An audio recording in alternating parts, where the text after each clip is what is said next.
ಗುರುದೇವೋ ಮಹಾದೇವೋ ಗುರುದೇವ ಸದಾಶಿವ ಗುರುದೈವಾತ್ ಪರಂ ನಾಸ್ತಿ ತಸ್ಮೈ ಶ್ರೀ ಗುರವೇ ನಮಃ.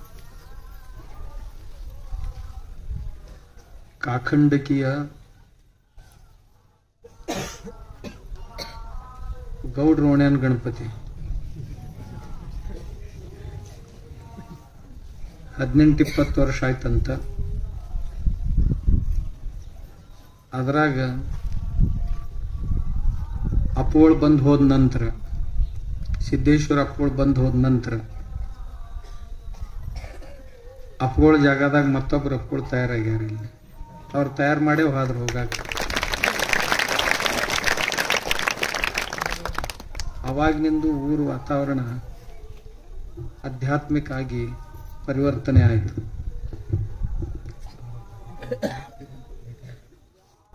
ಯಾವುದಾದ್ರೂ ನಿಮಿತ್ತವಾಗಿಟ್ಕೊಂಡು ಈ ಅಧ್ಯಾತ್ಮ ಕಾರ್ಯಕ್ರಮಗಳನ್ನು ಮಾಡ್ತಾ ಬಂದಿರುವಂತ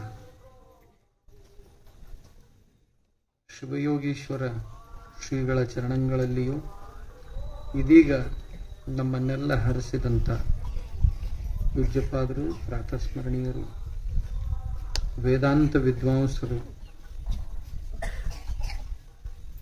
ಬಹುದೊಡ್ಡ ಗೋಶಾಲೆಯನ್ನ, ಶಿಕ್ಷಣ ಸಂಸ್ಥೆಯನ್ನ ನಡೆಸುತ್ತಾ ದೇಶಕ್ಕೆ ಸೇವೆಯನ್ನು ಸಲ್ಲಿಸ್ತಾ ಇರುವಂತಹ ಶಂಕರಾರೂಢ ಶ್ರೀಗಳ ಚರಣಗಳಲ್ಲಿಯೂ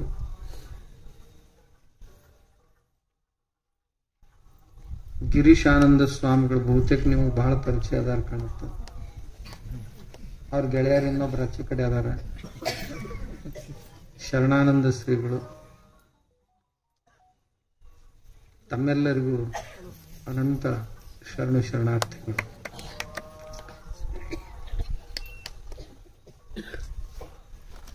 ಭಾರತ ದೇವರು ಮತ್ತು ಸಂತರ ದೇಶ. ನಮ್ಮ 6.5-7 ಲಕ್ಷ ಹಳ್ಳಿ ಅದಾವು. ಒಂದು ಊರಾಗ ಏನೂ ಇಲ್ಲಂದ್ರೂ ಒಂದು 10 ಗುಡಿ ಇರ್ತಾವ. ದೊಡ್ಡ ಊರಾಗಿನ ಬಹಳ ಇರ್ತಾವ. ಮತ್ತ ನಿಂಬು ದೊಡ್ಡ ಊರ ಐತಿ, 10ಕ್ಕಿಂತ ಹೆಚ್ಚದಾವ ಇಲ್ಲಿ ಗುಡಿ. ಇಡೀ ದೇಶದಾಗ ನೋಡಿದ್ರೆ 1 ಕೋಟಿ ಮ್ಯಾಗ ಗುಡಿಗಳು ಅದಾವ, ದೇವ್ರದಾವ. ಇದು ಅಲ್ದ ಮತ್ತ ನಡು ಇಂತಿಂತ ಹಬ್ಬಗಳು ಬರ್ತಾವ. ಮಹಾರಾತ್ರ, ಈಗ ನಾಳೆ ನವರಾತ್ರಿ ಬಂತಂತಂದ್ರ ದೇವಿ ಬರ್ತಾವ, ದುರ್ಗಾದೇವಿ. ಮುಂಚೆ ಈಗ ಗಣಪತಿ ಬಂದಾನ. ಗಣಪತಿ ಹೋಗೋದ್ರಾಗ ಜೊಕ್ಮಾರ್ ಬಂದ್ ಹೊಕ್ಕಾನ, ಹೌದಲ್ಲ? ಮತ್ ಇದ್ರೊಳಗ ಗಣಪತಿ ಬಂದ್ ಮರುದಿವ್ಸನ ಗೌರಿ ಬರ್ತಾಳ, ಗೌರಿ ಗಣಪತಿ ಅಂತ ಹೇಳಿ ಗಂಗಾ ಗೌರಿ ಬರ್ತಾರ ಅವರು. ಇವ್ರ ಅವ್ವತಿ ಹಿಂಗ ಹೊಕ್ಕೈತೆ ಅನ್ನೋದ್ರಾಗ ನವರಾತ್ರಿ ಆಗಣ ದೀಪಾವಳಿ ಬರ್ತೈತಿ, ಮತ್ ಲಕ್ಷ್ಮ ಬರ್ತಾಳ. ಅವರೆಲ್ಲ ಫೈನಾನ್ಸ್ ಡಿಪಾರ್ಟ್ಮೆಂಟ್ ನೋಡೋರು. ಇದರ ನಡುವ ನಾಗ ಪಂಚಮಿ ಬಂದ್ ಹೋತು, ಸರಸ್ವತಿ ಬಂದ್ ಹೋದ್ಲ ನಡುವ. ಅವ್ರ ಎಜುಕೇಶನ್ ಡಿಪಾರ್ಟ್ಮೆಂಟ್ನವರು ಹೆಡ್ ಅವ್ರು.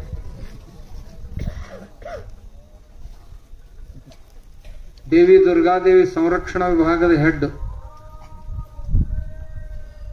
ರಕ್ಷಣಾ ಖಾತೆಯವರು ಅವರು. ಅಷ್ಟಾಗೋದ್ರಾಗ ಮತ್ ಶಿವರಾತ್ರಿ ಬರ್ತೈತಿ, ಶಿವ ಮಹಾದೇವನ ಹಬ್ಬದು. ಅದರ ನಡು ಒಳಗ ಇದೇ ತಿಂಗಳದಾಗ ಮೊನ್ನೆ ಕೃಷ್ಣಾಷ್ಟಮಿ ಬಂದು ಹೋಯಿತು. ಶ್ರೀಕೃಷ್ಣನ ಜಯಂತಿ ಉತ್ಸವ ಅದು. ಇಡೀ ದೇಶದ ತುಂಬಾ ಬಹಳ ದೊಡ್ಡ ಪ್ರಮಾಣದಲ್ಲೇ ಅದರ ಆಚರಣೆಯನ್ನ ಮಾಡ್ತಾರೆ. ಮುಂದ ಯುಗಾದಿ ಅಮಾವಾಸ್ಯ ಆತಂತಂದ್ರ 9 ದಿವಸಕ್ಕ ರಾಮನವಮಿ ಅಂತ, ರಾಮ ಹುಟ್ಟಿದ, ಶ್ರೀರಾಮಚಂದ್ರ ಹುಟ್ಟಿದ ದಿವಸ. ಅವಾಗ ಚೈತ್ರ ನವರಾತ್ರಿ ಅಂತ 9 ದಿವಸದ ಹಬ್ಬದ ಉತ್ತರ ಭಾರತದೊಳಗೆ ಬಹಳ ದೊಡ್ಡ ಹಬ್ಬ. ಚೈತ್ರದಿಂದ ಹಿಡ್ಕೊಂಡು ಫಾಲ್ಗುಣದ ತನನು ನಮ್ಮ ಕಡೆ ಹಬ್ಬಗಳ ತಿಂಗಳ. ಯಾಕಂದ್ರೆ ಯಾವಾಗ್ಲೂ ನಮ್ಮ ಜೀವನ ಉಲ್ಲಸಿತವಾಗಿರ್ಬೇಕು, ಆನಂದವಾಗಿರ್ಬೇಕು. ಸಂಸಾರದಾಗ ಏನಾರ ಸಣ್ಣ ಪುಟ್ಟು ಘಟನೆಗಳು ಬಂದು ಮನಸ್ಸಿಗೆ ನೋವನ್ನು ಉಂಟು ಮಾಡಿರ್ತಾವು. ಅದರೊಳಗಿಂದ ನಾವು ಸಾವರಿಸ್ಕೋಬೇಕು, ಅದನ್ನು ಮರಿಬೇಕು. ಮರೆತು ದೇವರ ಪಾದಕ್ಕ ಏನಿದ್ದದ್ದನ್ನೆಲ್ಲ ಅರ್ಪಣೆ ಮಾಡಬೇಕು. ಮಾಡಿ ದೇವರ ಮತ್ತೆ ನಮ್ಮನ್ನ ಎದ್ ನಿಲ್ಲಂಗ ಮಾಡಪ್ಪ ಅಂತ ಪ್ರಾರ್ಥಿಸ್ಬೇಕು. ಅದರ ಸಲುವಾಗಿ ಇವೆಲ್ಲ ಹಬ್ಬಗಳನ್ನು ಕೊಟ್ಟು ನಮ್ಮ ದೇಶದಾಗ ಎಷ್ಟು ಹಬ್ಬ ಅದಾವ ಅಷ್ಟು ಹಬ್ಬಗಳು ಎಲ್ಲಿ ಯಾವ ದೇಶದಾಗೂ ಇಲ್ಲ. ನೀವು ಈ ಕಡೆ ಯುರೋಪ್ದಾಗ ಹೋದ್ರಿ ಅಂದ್ರೆ ಎಡ್ಡ ಹಬ್ಬ, ಒಂದು ಗುಡ್ ಫ್ರೈಡೆ, ಒಂದು ಕ್ರಿಸ್ಮಸ್. ಅವ ಕೃಷ್ಣ ಹುಟ್ಟಿದ ದಿವಸ ಒಂದು, ಇದು ಯೇಸು ಹುಟ್ಟಿದ ದಿವಸ ಒಂದು, ಆಮ್ಯಾಗ ಅವನು ಶಿಲುಬೆಗೆ ಏರಿಸಿ 3 ದಿವಸಕ್ಕೆ ಇಳಿಸ್ತಾರ. ಇಳಿಸಿಂದ ನಾವು ಮತ್ತೆ ಹೊಳ್ಳಿ ಜೀವಂತ ಆದ್ನಂತ. ಅದು ಗುಡ್ ಫ್ರೈಡೆ. ಅವತ್ತ ಶುಕ್ರವಾರ ಇತ್ತಂತ, ಅದಕ್ಕೆ ಅದು ಗುಡ್ ಫ್ರೈಡೆ. ಇವು ಅಡ್ಡ ಹಬ್ಬ, ಉಳಿದು ಏನಿಲ್ಲ. ಇಲ್ಲ ಇನ್ನೊಂದಿನ ಅರಬ್ ದೇಶದಾಗ ಹೋದ್ರಿ ಅಂತಂದ್ರೆ ಅಲ್ಲಿನೂ ಒಂದ್ 2-3 ಹಬ್ಬ ಅಷ್ಟ, ಮತ್ತೆ ಯಾವಿಲ್ಲ. ನಮ್ ಕಡೆ ಹಬ್ಬಗಳು ಕೊರತೆನೇ ಇಲ್ರಿ. ಹಿಂಗ ಒಂದೇನ್ರ ಕೆಲಸ ಶುರು ಮಾಡ್ಯಾವಂದ್ರ ಆ ಕೆಲಸ ಮಾಡೋರು ಮಾಡಿಸ್ಕೊಳ್ಳೋರು ಎಲ್ಲರೂ ಎಲ್ಲೋಗೆ ಹಬ್ಬ ಐತ್ರಿ, ಹಬ್ಬದಾಗ ಐತ್ರಿ ಮಂದಿ ಅಂತ. 12 ತಿಂಗಳು ಹಬ್ಬದಾಗ. ಹಬ್ಬಗಳು ನಮ್ಮನ್ನ ನಕ್ಕು ನಲಿದಾಡುವಂತೆ ಮಾಡುವಂಥವುಗಳು. ಗಣಪತಿ ಮೊದಲು ಮನ್ಯಾಗ ಕುಂದಿರ್ತಿದ್ದ.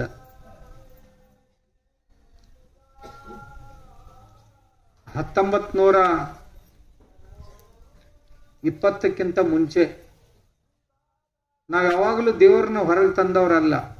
ನಮ್ಮ ದೇಶದ ಜನ ಜಗಲಿ ಮ್ಯಾಗ ಇರ್ಬೇಕು, ನಮ್ಮ ಭಕ್ತಿ ನಮ್ಮಿದು ನಮ್ಮ ಮನ್ಯಾಗ ಇರಬೇಕು ಅಂತ ಬಹಳ ಕಟ್ಟುಪಾಡುಗಳನ್ನು ಹಾಕಿಕೊಂಡಂಥವ್ರು.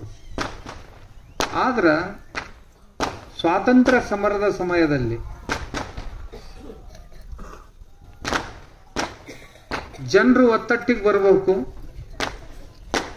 ಅವರಿಗೆ ಈ ಬ್ರಿಟಿಷರು ನಮ್ಮ ಮೇಲೆ ಮಾಡ್ತಾ ಇರುವಂತ ಅನ್ಯಾಯ ಅತ್ಯಾಚಾರಗಳನ್ನ ತಿಳಿಸ್ಬೇಕು. ತಿಳಿಸಿ ಯುವಕರನ್ನ ಹುರಿದುಂಬಿಸಿ ಬಡದೆಬ್ಬಿಸಿ ಆ ಬ್ರಿಟಿಷರ ವಿರುದ್ಧ ಹೋರಾಟ ಮಾಡಕ್ ಮಾಡಬೇಕಾದಂತ ಒಂದು ದೊಡ್ಡ ಆಹ್ವಾನ ನಮ್ಮ ಎದುರಿಗಿತ್ತು.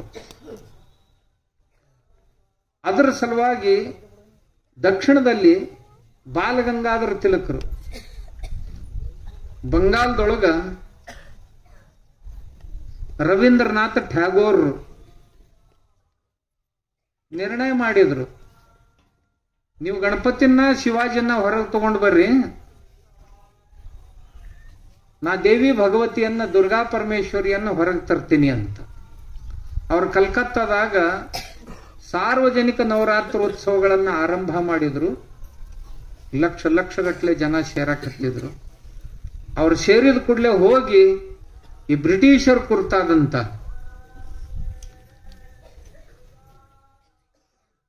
ಪ್ರಬೋಧನೆಗಳ ಆರಂಭ ಅದು. ದಾರಿ ಬಿಡ್ರಿ ಅಮ್ಮ ಅವ್ರಿಗೆ.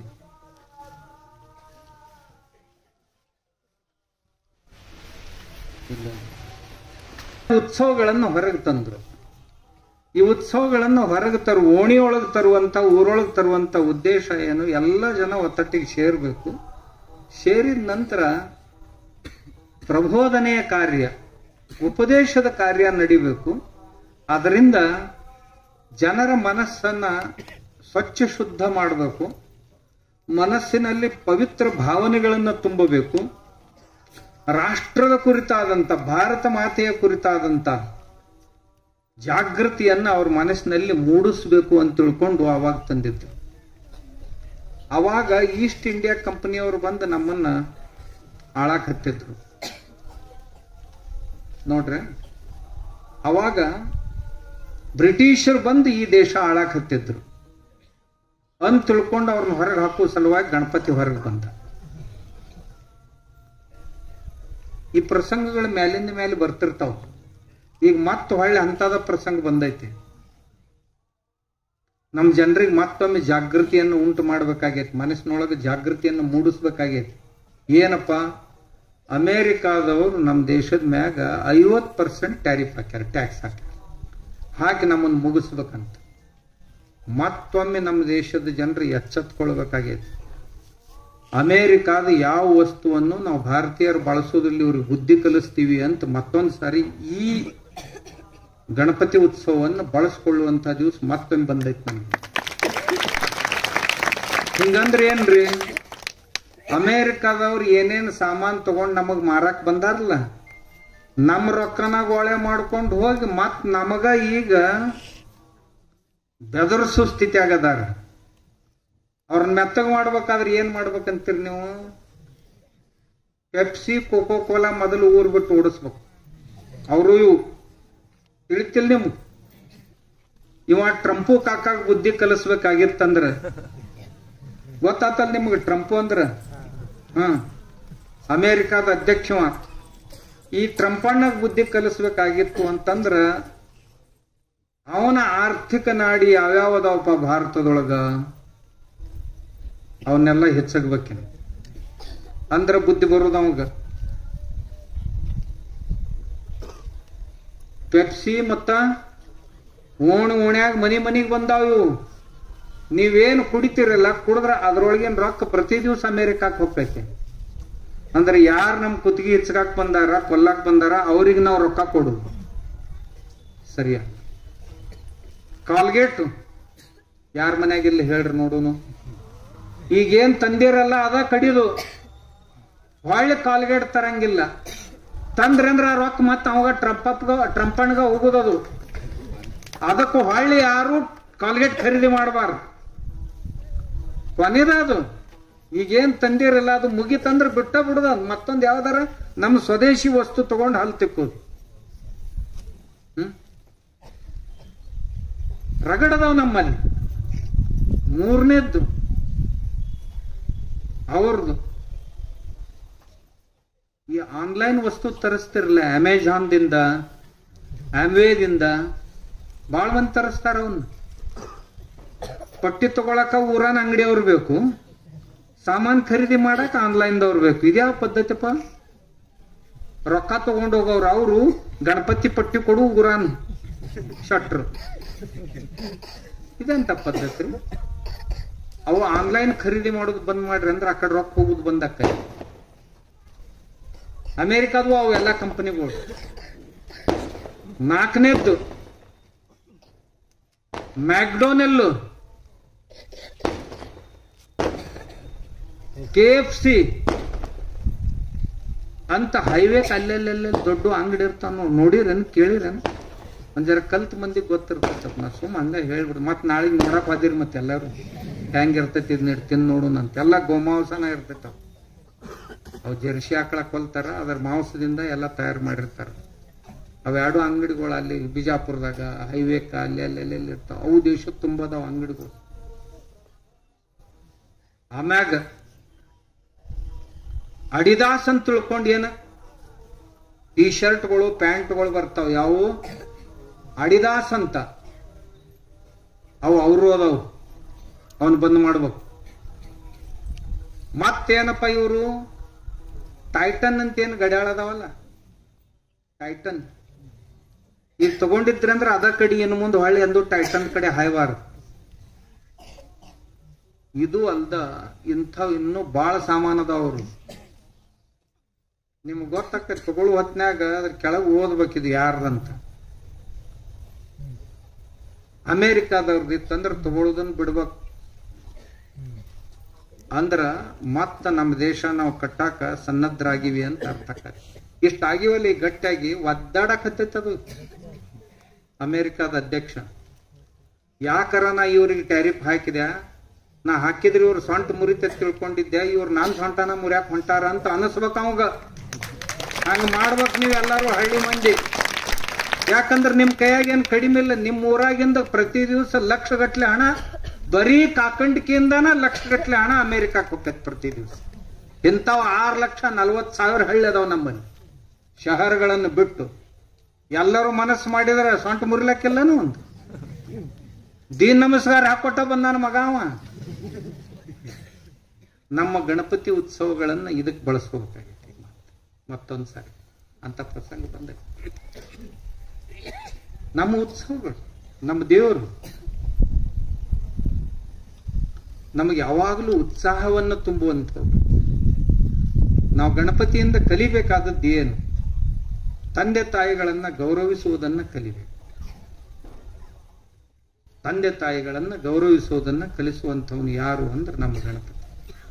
ಯಾವಾಗ ನೀವು ಗಣೇಶೋತ್ಸವ ಮಾಡ್ತಿರಲ್ಲ ಅವಾಗ ನಾವು ಯಾಕೆ ಮಾಡಬೇಕು, ಏನನ್ನ ತಗೋಬೇಕಿದ್ರೊಳಗೆ ಗಣಪತಿಯಿಂದ ಅಂದ್ರ ಅವ ಇಲಿ ಮ್ಯಾಗ ಕುಂತ್ಕೊಂಡು ಅವ್ರ ಅಪ್ಪ ಅವ್ರವಾಗ 3 ಸುತ್ತ ಹಾಕಿ ಪೃಥ್ವಿನ ಸುತ್ತ ಹಾಕಿನಿ ಅಂದಿದ್ನಂತ. ನೀವು ಕೇಳಿರಲ್ಲ, ದಿನ ಕೇಳ್ತೇವೆ. ಇದ್ರ ಅರ್ಥ ಏನಪ್ಪ? ತಕ್ಕಡಿ ತಗೋರಿ, ಒಂದು ಪರಡ್ಯಾಗ ಪೃಥ್ವಿ ಇಡ್ರಿ, ಮತ್ತೊಂದು ಪರಡ್ಯಾಗ ಅಪ್ಪ ಅವನ್ನ ಕುಂದ್ರಸ್ರಿ. ಪೃಥ್ವಿನ ಮ್ಯಾಗ ಐತ ಹೊರತು ಪೃಥ್ವಿ ಕೆಳಗೆ ಇಳಂಗಿಲ್ಲ. ಅವ್ವ ಅಪ್ಪನ ಪರಡಿ ಏನೈತ ಅದು ತೆಳಗ ಕುಂದಿರ್ತೈತೆ, ಅದು ಮ್ಯಾಗ ಬರಂಗೇ ಇಲ್ಲ. ಅಷ್ಟು ತೂಕ ಈ ಪೃಥ್ವಿಗಿಲ್ಲ, ಅವರಿಬ್ಬರಲ್ಲಿದ್ದಷ್ಟು. ಯಾಕ? ಈ ಜಗತ್ತನ್ನೇ ತೋರಿಸಿದವ್ರು ಅವ್ರು. ನಮ್ಮ ಅಪ್ಪ ಅವ್ವ ಈ ಜಗತ್ತನ್ನೇ ತೋರಿಸಿದ್ರ ನಮ್ಮ. ಅವರಷ್ಟು ಕಿಮ್ಮತ್ನವ್ರು ಯಾರದ? 9 ತಿಂಗಳ ಹೊಟ್ಟೆಯೊಳಗ ಹೊತ್ತು ಹೆತ್ತು ನನ್ನ ಜನ್ಮದೊಂದಿಗೆ ನಿನ್ನ ಪುನರ್ಜನ್ಮವಾಯಿತಮ್ಮ. ರಕ್ತ ಕಾಲುವೆಯಾಗಿ ಹರಿತು ನಾ ಹುಟ್ಟಬೇಕಾದ್ರೆ. ವೇದನೆಗಳು ಅಸಹನೀಯವಾದಂಥವುಗಳು, ಇವನ್ನೆಲ್ಲ ಸಹಿಸಿಕೊಂಡು ನಮಗೆ ಜನ್ಮ ಕೊಟ್ಟೆವ ನೀನು. ದೇವರೆಂದರೆ ಇಷ್ಟು ವೇದನೆ ಸಹಿಸ್ಕೊಂಡಾನ? ಈ ಪೃಥ್ವಿಯೊಳಗೆ ಯಾರಾದ್ರೂ ಅಂಥವ್ರು ಅದಾರನ್ನು ಇಷ್ಟು ವೇದನೆ ಸಹಿಸ್ಕೊಂಡವ್ರು?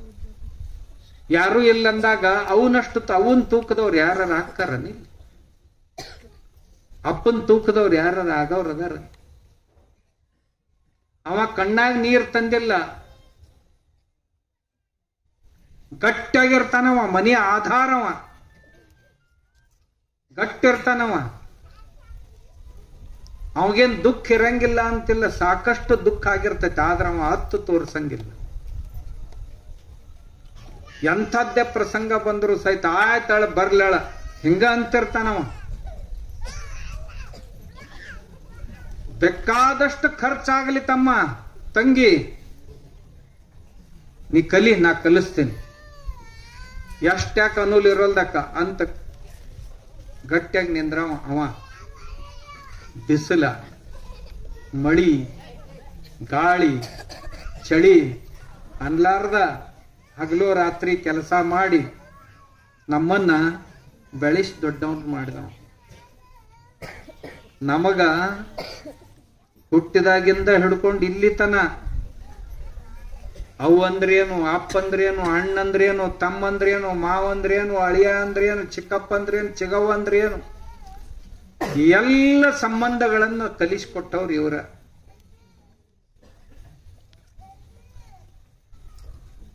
ನಾವು ಎಷ್ಟೋ ಹೊಲಸು ಆಡಿಬಾ ನನ್ನ ಕಂದ ಅಂಗಾಲ ತೊಳೆದೇನ, ತೆಂಗಿನ ಕಾಯಿ ತಿಳಿ ನೀರ, ತೆಂಗಿನ ಕಾಯಿ ತಿಳಿ ನೀರ ತಕ್ಕೊಂಡು ಬಂಗಾರ ಪಾದ ತೊಳೆದೇನ.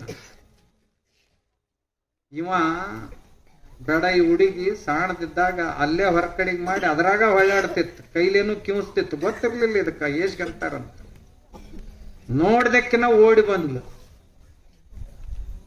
ಹೊರಗ ಒಣ್ಯಾಗ ಆಡ್ತಿತ್ತು. ಆಡಿವಾ ನನ್ನ ಕಂದ ಅಂಗಾಲ ತೊಳೆದೇನ, ತೆಂಗಿನಕಾಯಿ ತಿಳಿ ನೀರು ತಗೊಂಡು ನೀನು ಬಂಗಾರದಂತ ಪಾದ ತೊಳಿತೀನಿ ಬಾ ಮಗು ಅಂತ ಕರ್ದಕ್ಕಿ.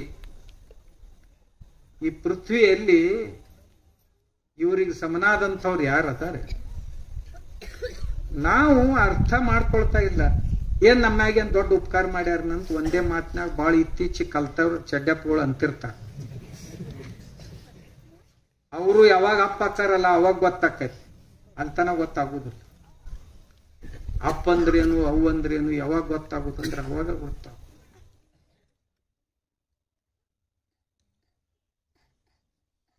ನಮಗ್ ಚಲೋ ಪ್ಯಾಂಟ್ ಶರ್ಟ್ ತಗೊಂಡು ಕೊಟ್ಟು ಅವ್ವ ತಾವ್ ಹೊಸ ಬಟ್ಟೆ ತಗೊಳ್ಳಾರ್ದ ಮಕ್ಕಳಿಗೆ ಹೊಸ ಬಟ್ಟೆ ತಗೋತಾರ. ಪರಿಸ್ಥಿತಿ ಸರಿ ಇರ್ಲಿಲ್ಲ ಅಂದ್ರೆ ಯಾವ ನೀ ಯಾಕೆ ತಗೊಂಡಿಲ್ಲ ಅಂದ್ರೆ ನನ್ನ ಟ್ರಂಕ್ ತುಂಬ್ಯಾವ, ಹಳಿವು ಬಾಳ ಅದಾವ ಅಂತಾಳ. ಹಳಿ ಇಲ್ಲದು, ಯಾಡೂನು ಇಲ್ಲ ಟ್ರಂಕ್ನ್ಯಾಗ. ಸುಳ್ಳು ಹೇಳ್ತಾವ. ಊಟ ಮಾಡ್ಸಾಗ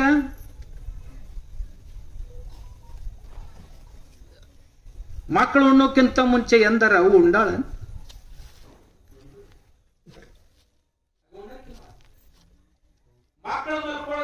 ಮುಂಚೆ ಅವೆಂದರ ಮಕ್ಕೊಂಡಾಳ. ಅದಕ್ಕಂತ ಇವ್ರ ತೂಕಕ್ಕಿನ್ ಯಾರು ಸರಿ ಬರೋರ? ಗಣಪತಿ ಹೇಳಿದಂತ ಸಂದೇಶ ನಮ್ ಜಗತ್ನಾಗ ನಮ್ಮ ಅಪ್ಪ ನಮ್ಮ ಅವ್ರು ಸರಿ ಯಾರು ಬರಕ್ ಸಾಧ್ಯ ಇಲ್ಲ ಅಂತ ಹೇಳಿ ನಾವು ಗಣಪತಿ ನಮಗೆ ಕಂಡು ಕೂಡಲೇ ನಾವ್ ಏನ್ ಮೊದಲನೇ ತತ್ವ ತಿಳ್ಕೋಬೇಕು ಅಂದ್ರ ತಂದೆ ತಾಯಿಗಳನ್ನ ಆರಾಧಿಸುವಂತ. ಒಬ್ಬ ಅಣ್ಣ ಬಹಳ ದೂರ ಎಲ್ಲ ದೇಶ ತಿರುಗಾಡಕ ಇವ ತಮ್ಮ, ಆದ್ರೆ ಇವ ನಾ ಇವ್ರ ಬಿಟ್ಟು ದೂರ ಹೋಗಂಗಿಲ್ಲ, ನನ್ಗೆ ಏನ್ ಶಿವಂದ ದೂರ ಆದ್ರೆ ನನ್ಗದು ಬೇಡ, ಅವ್ರ ಹತ್ರನೇ ಇರ್ತೇನೆ, ನಾನು ಅವ್ರ ಸೇವಾ ಮಾಡ್ತೀನಿ ಅಂತ ಇದ್ದವನು. ಇದು ಒಂದು ಸಂದೇಶ. ಎರಡನೇ ಸಂದೇಶ ಏನು ಗಣಪತಿಯನ್ನ ನೋಡಿದ್ರೆ ನಿಮಗೆ ಕಾಣುದು ಅಂತಂದ್ರ ಅವನ ಕೈಯೊಳಗ ಒಂದು ಕೈಯೊಳಗ ಮೋದಕ ಐತೆ. ಸಿಹಿಯನ್ನೇ ಹಂಚುವವನು, ಮತ್ತೊಬ್ಬರಿಗೆ ಕಹಿಯನ್ನ ಹಂಚುವುದು ಅವನ ಸ್ವಭಾವ ಅಲ್ಲ. ಸಿಹಿಯನ್ನೇ ನಾನು ಇನ್ನೊಬ್ಬರಿಗೆ ಕೊಡ್ತೀನಿ, ಕಹಿಯನ್ನು ಕೊಡುವಂತವಲ್ಲ.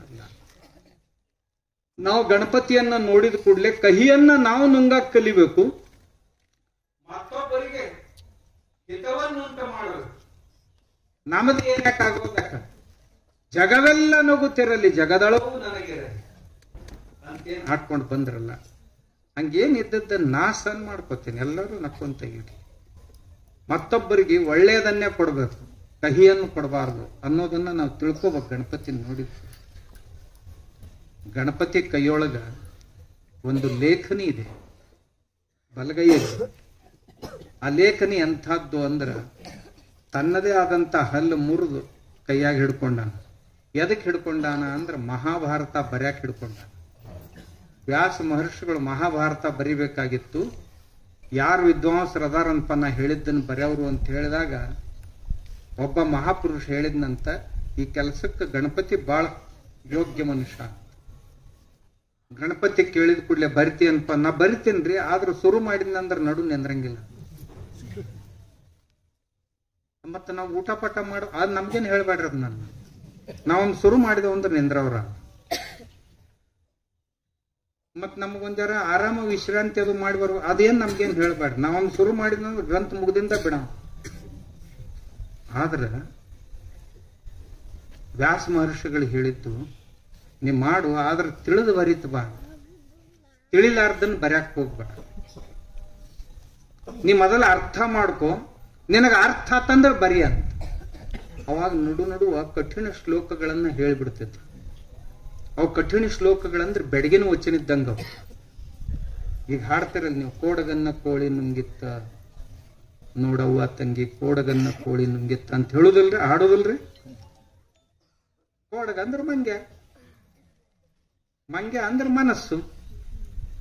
ಆ ಮನಸ್ಸನ್ನ ಕೋಳಿ ನುಂಗಿತ್ತಂತ. ಕೋಳಿ ಅಂದ್ರೆ ಬೆಳಕಿನ ಜ್ಞಾನ ಉಳ್ಳದ್ದು ಅಂತ. ಬೆಳಕು ಅಂದ್ರೆ ಆತ್ಮ, ಪರಮಾತ್ಮನ ಜ್ಞಾನ ಉಳ್ಳಂಥ ಈ ಜ್ಞಾನ ಆ ಚಂಚಲವಾದಂತ ಮನಸ್ಸನ್ನು ನುಂಗಿ ಹಾಕಿತ್ತು ಅಂತ ನಾವು ಹಾಡ್ತೀವಲ್ಲ, ಕೋಡಗನ್ನ ಕೋಳಿ ನುಂಗಿತ್ತ ಅಂತ. ಹಂಗಪ್ಪ ಇದು. ಇವರು ಶ್ಲೋಕಗಳನ್ನು ಹೇಳ್ತಿದ್ರಂತೆ ಎಂಥವು. ಕೇಶವಂ ಪತಿತಂ ದೃಷ್ಟ್ವಾ ಪಾಂಡವಾಹ ಹರ್ಷ ನಿರ್ಭರಾಹ ರುದಂತಿ ಕೌರವಾಹ ಹಾ ಹಾ ಕೇಶವ ಕೇಶವ. ಕೆ ಅಂದ್ರ ನೀರು, ಕ ಅಂದ್ರ ನೀರು ಸಂಸ್ಕೃತದೊಳಗ, ಕೆ ಅಂದ್ರ ನೀರಿನಲ್ಲಿ ಸಪ್ತಮಿ ವಿಭಕ್ತಿ. ಕೆ ಶವಂ ಪತಿತಂ ದೃಷ್ಟ್ವಾ, ನೀರಿನಲ್ಲಿ ಹೆಣ ಬಿದ್ದದ್ದನ್ನ ನೋಡಿ ಪಾಂಡವಾಹ ಹರ್ಷ ನಿರ್ಭರಾಹ ಅಂದ್ರ ಆ ಶ್ಲೋಕದ ಮೇಲಿನ ಅರ್ಥ ಏನಪ್ಪಾ? ಕೇಶವ ಅಂದ್ರೆ ಕೃಷ್ಣ ರಣಾಂಗಣದಲ್ಲಿ ಬಿದ್ದದ್ದನ್ನ ನೋಡಿ ಪಾಂಡವರಿಗೆ ಅತೀವ ಆನಂದವಾಗಿದೆ. ಪಾಂಡವಾಹ ಹರ್ಷ ನಿರ್ಭರಾಹ ರುದಂತಿ ಕೌರವಾಹ, ಕೌರವರು ಬಹಳ ಅಳಕತ್ತಾರಂತ ಬಿದ್ದು ಬಿದ್ದು. ಹಾ ಹಾ ಕೇಶ, ಅಯ್ಯೋ ಕೇಶವ ವಾದಲ್ಪ ಅಂತ ಎಂದ್ರ ಸಾಧ್ಯ ಐತಾನೆ? ಇಲ್ಲ. ಹಾಗಾದ್ರೆ ಈ ಶ್ಲೋಕದ ಅರ್ಥ ಏನು? ಕೇಶವಂ ಪತಿತಂ ದೃಷ್ಟ್ವಾ, ನೀರಿನಲ್ಲಿ ಶವ ಬಿದ್ದುದನ್ನು ನೋಡಿ, ಪಾಂಡವ ಅಂದ್ರ ಮೀನುಗಳು, ಪಾಂಡವ ಶಬ್ದಕ್ಕೆ ಅರ್ಥ ಏನು ಅಂದ್ರೆ ಮೀನುಗಳು ಬಹಳ ಹರ್ಷಭರಿತವಾಗಿವೆ ಅಂತ. ಯಾಕಂದ್ರ ತಿಂಗಳಗಟ್ಲೆ ತೀರಂಗಲ್ಲ, ಅಷ್ಟು ಬಿತ್ತಲ್ಪ ನಮ್ಮ ಮುಂದೆ ತಿನ್ನಾಕ ಅಂತ. ರುದಂತಿ ಕೌರವಾಹ, ನೀರಾಗ ಒಳಗೆ ಹೋಗಿತ್ತ. ರುದಂತಿ ಕೌರವಾಹ, ಅಳ್ತಿದ್ರಂತ ಕೌರವರು. ಹಂಗಂದ್ರೆ ಏನಪ್ಪ? ಕೌ ಅಂದ್ರ ಕಾಗಿ, ಕೌ ಅಂದ್ರೆ ಕಾಗಿ, ರವಾಹ ಅಂದ್ರ ಅಳುದು. ಕಾಗೆಗಳ ಅಳ್ತಿದ್ದು ಅಂತ. ಹಾ ಹಾ ಕೇಶವ ಕೇಶವ. ಅಲ್ಲೋ ದಂಡಿಗೆ ಬಿದ್ದಿದ್ರೆ ನಮ್ ಕೆಲಸ ಆಗಿತ್ತು, ನೀರಾಗ ಹೋಗಿ ಯಾಕೆ ಬಿದ್ದಿ ಅಂತ ಹೆಣಸಲಾಗಿ ಅಳ್ತಿದ್ದು ಅಂತ. ಇದು ಅದರ ಅರ್ಥಪ. ಹಿಂಗ ಅರ್ಥ ತಿಳ್ಕೊಂಡು ಬರೀತನೂ ಇವಾಗ ದೌಡ್ ಹೊಳಿತಿದ್ದಿಲ್ಲ, ಅದನ್ನ ತಿಳ್ಕೊಂಡು ಬರೀದ್ರಾಗ ಹೋದ ಜಳಕ ಪಳಕ ಮಾಡ್ಕೊಂಡು ಬರ್ತಿದ್ನಂತ. ಅಂತ ಬುದ್ಧಿವಂತ. ತನ್ನ ಹಲ್ಲು ಐತಲ್ಲ, ಒಂದ್ ಹಲ್ಲು ಹಾದ್ರ ಹೋಗೋದಕ್ಕ ಇದು ದೊಡ್ಡ ಗ್ರಂಥ, ಇದಕ್ಕೆ ಲೇಖನಿ ಸವಿಬಾರದು ಅಂತ ಅದನ್ನ ಮುರಿದು ಜಗತ್ತಿಗೆ ಜ್ಞಾನ ಕೊಡುವ ಸಲುವಾಗಿ ಸಮರ್ಪಣೆ ಮಾಡ್ಕೊಂಡಿದ್ನಂತ ಗಣಪತಿ. ಇದು ಸಮರ್ಪಣೆಯ ಪ್ರತೀಕ ಅವನ ಹಲ್ಲು. ಅವನ ಕೈಯೊಳಗ, ಅವನ ಮುಂದ ಒಂದು ಕೈಯೊಳಗ ಚಕ್ರ ಐತಿ, ಒಂದು ಕೈಯೊಳಗ ಪಾಶ ಐತಿ. ಯಾರಾದ್ರೂ ಭಕ್ತರು ಬಂದ್ರು ಅಂದ್ರ ನನಗೆ ಇಂಥಿಂಥ ವಿಷಯಗಳಿಂದ ಬಹಳ ತೊಂದರೆ ಅಂದ್ರ ಅವುಗಳನ್ನ ಪಾಶವನ್ನು ಒಗೆದು ಜಕ್ಕೊಂಡು ಹೋಗ್ತಿದ್ನಂತ. ಯಾರೋ ಬಂದ್ರಂತ,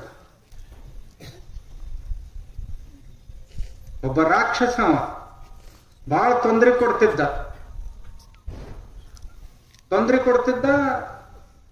ಏನ್ ಮಾಡ್ಬೇಕು ಅನ್ನೋದ್ರಾಗ ಗಣಪತಿಗೆ ಹೋಗಿ ಹೇಳು ನಡ್ರಿ ಅಂದ್ರು ಊರವ್ರು. ಇವ ರಾಕ್ಷಸ ಬಹಳ ತೊಂದರೆ ಕೊಡಕತ್ತೇನ್ರಿ, ಒಂದರ ನಮ್ಮನ್ನ ಇವನಿಂದ ರಕ್ಷಣೆ ಮಾಡ್ರಿ ಅಂತ ಗಣಪತಿ ಹತ್ರವಾದ್ರು. ಗಣಪತಿ ತನ್ನ ಕೈಯೊಳಗಿರುವಂತ ಹಗ್ಗ ಒಗದು ಪಾಶ ಒಗದು ಬಿಗದ್ ಹಿಂಗ್ ತಗೊಳುದ್ರಾಗ ಅವ ರಾಕ್ಷಸ ತಕ್ಷಣ ಇಲಿ ಆಗಿಬಿಟ್ನಂತ. ಅವನಿಗೆ ಮಾಯಾವಿ ವಿದ್ಯೆ ಗೊತ್ತಿತ್ತು. ಇಲಿಯಾಗಿ ಪಾರಾದ್ನಂತ. ಗಣಪತಿ ಅಂದ ಎಲ್ಲಿ ಪಾರಾಕಿ ಬಾ ಅಂತ ಹಿಡ್ಕೊಂಡು ಬಂದಂತ. ಹಿಡ್ಕೊಂಡು ಬಂದ್ ತನ್ನ ಹತ್ರ ಇಟ್ಕೊಂಡಂತ, ನಿನಗ್ ಬೇಕಾದದ್ದನ್ನೆಲ್ಲ ನಾನ ಕೊಡ್ತೀನಿ ತಿನ್ನಾಕ, ಆದ್ರೆ ಇನ್ನು ಮುಂದೆ ಮಂದಿಗೆ ಯಾರಿಗೆ ತ್ರಾಸ ಕೊಡ್ಬೇಡ ಅಂತ ಹೇಳಿದ್ನಂತ. ಅದಕ್ಕೆ ಜಗತ್ತಿನ ಉಪದ್ರವಗಳನ್ನ ತನ್ನ ಹತ್ರ ಇಟ್ಕೊಂಡು ಜಗತ್ತು ಸುಖಿಯಾಗಿರ್ಲಿ ಅಂತ ಬಯಸುವವನು ಗಣಪತಿ. ಅಂಥ ಗಣಪತಿಯ ಉತ್ಸವವನ್ನ ನಾವು ಈ ಗಣಪತಿಗೆ ನಮಸ್ಕಾರ ಮಾಡಕ್ ಹೋದೀವಿ ಅಂತಂದ್ರೆ ಆ ಗಣಪತಿ ನೋಡಿದ ಕೂಡಲೇ ಇವು ನಮಗ್ ಗೊತ್ತಾಗ್ಬೇಕು. ಗಣಪತಿ ಲಂಬೋದರಾಯ ನಮಃ, ಬಹಳ ದೊಡ್ಡ ಹೊಟ್ಟೆ ಅಂತ. ಇದರ ಅರ್ಥ ಹೊಟ್ಟೆ ದೊಡ್ಡದಲ್ಲ, ಯಾರ್ದ ಏನ ಹೆಚ್ಚು ಕಡಿಮೆ ಆದ್ರೂ ಹೊಟ್ಟೆಗೆ ಹಾಕೋಬೇಕಪ್ಪ ಅಂತ ಅನ್ನೋ ಸಲುವಾಗಿ ಅವಾಗ ದೊಡ್ಡ ಹೊಟ್ಟೆ ಅವ ಅಂತಾರೆ. ಹೊಟ್ಟೆಗೆ ಹಾಕೋರೆಲ್ಲ ಒಂದ್ ಜರ ಹೆಚ್ಚು ಕಡಿಮೆ ಆದ್ರೆ ಏನ್ ದೊಡ್ಡ ಮಾತು ಅಂತ ಅನ್ನಂಗಿಲ್ರ. ಹಂಗ ಅಂದ್ರೇನು? ಔದಾರ್ಯ, ಉದಾರತೆಯನ್ನ ತೋರಿಸುವಂತವ್ರು ನಾವು ಆಗ್ಬೇಕು. ಗಣಪತಿ ನೋಡಿದ್ರ ನಮ್ಗೇನ್ ಅನಿಸ್ಬೇಕಂದ್ರ ನಾವು ದೊಡ್ಡ ಹೊಟ್ಟೆವ್ರ ಆಗೋಕ್. ಅಂದ್ರ ದೊಡ್ಡ ಹೊಟ್ಟೆವ್ರ ಆಗಂದ್ರ ಕುಂಬಳಕಾಯಿ ಗತ್ತೆ ಇಟ್ಟು ದೊಡ್ಡ ಹೊಟ್ಟೆ ಮಾಡ್ಕೊಂಡು ಇರ್ಬೇಕಂತ ಅಲ್ಲ. ಅದರ ಅರ್ಥ ನುಂಗಾಕ್ ಕಲಿಬೇಕು, ದುಃಖ ದುಮ್ಮಾನಗಳನ್ನ ನುಂಗಾಕ್ ಕಲಿಬೇಕು, ದ್ವೇಷ ಮತ್ಸರಗಳನ್ನ ನುಂಗಾಕ ಕಲಿಬೇಕು. ಹೆಚ್ಚು ಕಡಿಮೆ ಏನೋ ಆದ್ರೂ ಸಹಿತ ಹೋಗ್ಲಿ ಬಿಡಪ್ಪ ಅನ್ನಕ್ ಕಲಿಬೇಕಂತ. ಇದಕ್ಕ ದೊಡ್ಡ ಹೊಟ್ಟೆವರು ಅಂತ. ದೊಡ್ಡ ಹೊಟ್ಟೆವರು ಹೊಟ್ಟೆ ದೊಡ್ಡದಂದ್ರೆ ಇದಕ್ಕ ಅಂತ. ಸಾಕಷ್ಟು ಅಪರಾಧಗಳನ್ನ ಮಾಡ್ತಾರ ಬಹಳ ಜನ, ಅಜ್ಞಾನದಿಂದಾಗಿ ಮಾಡ್ತಾರ, ಮತ್ತಿನ್ನೇನೋ ಉದ್ದಟತನದಿಂದಾಗಿ ಮಾಡ್ತಾರ, ಶತ್ರುಭಾವವನ್ನ ತಾಳಿ ಮಾಡ್ತಾರ. ಸ್ವಲ್ಪ ತಿಳಿಸಿ ಹೇಳ್ಬೇಕಂತ. ಬಹಳತನೂ ಇದು ಮಾಡ್ಲಿಲ್ಲ ಅಂದ್ರೆ ಹಿಡಿದು ಇಟ್ಕೋಬೇಕಂತ. ಮೊದಲು ಇರ್ಲಿಲ್ಲ ಅಂದ್ರೆ ಹೋಗಿ ಬಿಡು, ಸಾಣದೈತಿ. ಸಣ್ಣ ಸಣ್ಣ ವಿಷಯಗಳಿಗೆ ಗನ್ ಹತ್ತಬೇಡ್ರಿ ಅಂತ. ಸಣ್ಣ ವಿಷಯ ಅದಾವು, ಗುಬ್ಬಿ ಮ್ಯಾಗ ಯಾಕೆ ಬ್ರಹ್ಮಾಸ್ತ್ರ ಪ್ರಯೋಗ ಮಾಡ್ತಿರ್ತಾವ, ಮಾಡಕ್ ಹೋಗ್ಬೇಡ. ಸಣ್ಣ ಹುಡುಗೈತಿ, ಅದ್ರ ಕೂಡ ನೀ ದೊಡ್ಡವಾಗಿ ಎಲ್ಲಿ ಜಗಳ ತೆಗಿಬೇಕು, ಹೋಗ್ಲಿ ಬಿಡು ಅನ್ನ. ಸಣ್ಣ ಪುಟ್ಟ ವಿಷಯಗಳಿಗಾಗಿ ತಲೆ ಕೆಡಿಸ್ಕೋಬೇಡ ಅಂತ ಅಂದಂಗಾದ್ರ ಅರ್ಥ. ಹೊಟ್ಟೆಗೆ ಹಾಕೋ ಏನಾರ ಆಗ್ತಿರ್ತಾವ. ಇಷ್ಟು ದೊಡ್ಡ ಸಮಾಜ ಐತಿ, ಇಷ್ಟು ದೊಡ್ಡ ಊರೈತಿ, ಮಂದಿ ಮಕ್ಕಳದಾರ, ಗೆಳೆಯರದಾರ, ಬಂಧು ಬಾಂಧವರದಾರ, ಬೇರೆ ಬೇರೆ ಸ್ವಭಾವದ ಜನ ಐತಿ ಸೃಷ್ಟಿಯೊಳಗ. ಒಬ್ಬರದೊಂದು ಸ್ವಭಾವ, ಒಬ್ಬರದೊಂದು ಸ್ವಭಾವ, ಒಬ್ಬರದೊಂದು ಸ್ವಭಾವ. ಎಲ್ಲರೂ ನಮ್ಮಂಗ ಇರಬೇಕು ಅಂತ ನಾವಂದ್ರೆ ಯಾರು ಇರ್ತಾರ? ಇಲ್ಲಿ ಇರುವುದಿಲ್ಲ. ಅವಾಗ ಒಂದೊಂದು ನಮ್ನಿ ಒಬ್ಬೊಬ್ರು ಇರ್ತಾರ. ಅಂತ ಸಂದರ್ಭದೊಳಗ ನೀವೊಂದ್ ಜರ ಮನಸ್ಸು ದೊಡ್ಡದು ಮಾಡ್ಕೊಂಡಿರುಪ್ಪ. ಈಗ ಬೈಲಿಲ್ಲ, ರಗಡ್ ಮಂದಿ ಬೈದ್ರು, ರಾಮಗೂ ಬೈದ್ರು. ರಾಮ ಮರ್ಯಾದಾ ಪುರುಷೋತ್ತಮ, ಶ್ರೀರಾಮಚಂದ್ರ ಮರ್ಯಾದಾ ಪುರುಷೋತ್ತಮ. ಮರ್ಯಾದ ಅಂದ್ರೆ ಸಮುದ್ರದಂಥ ಮರ್ಯಾದೆ ಅವನು. ಸಮುದ್ರ ಎಷ್ಟೋ ನೀರು ಹೆಚ್ಚು ಬಂದರೂ ಸಹಿತ ತನ್ನ ಪಾತ್ರವನ್ನ ಮೀರಿ ಹೊರಗೆ ಬರುವುದಿಲ್ಲ. ಅದಕ್ಕೆ ಮರ್ಯಾದೆ ಅಂತ. ನೀರು ಕಡಿಮೆ ಬಿದ್ದರೂ ಸಹಿತ ಅಟ್ಸಂಗಲ್ ಸಮುದ್ರ ಯಾವಾಗಲೂ. ಅದಕ್ಕೆ ಮರ್ಯಾದೆ ಅಂತ ಕರೀತಾರೆ. ಹಾಗೆ ನಮ್ಮ ಜೀವನದೊಳಗು ಏನೇ ಏರುಪೇರುಗಳು ಬಂದರೂ ಸಹಿತ ಉಬ್ಬಿನೂ ಹೋಗಬಾರದು, ಇಳಿದು ಹೋಗಬಾರದು. ಗಂಭೀರತೆಯನ್ನ ಕಾಪಾಡಿಕೊಂಡಿರ್ಬೇಕು.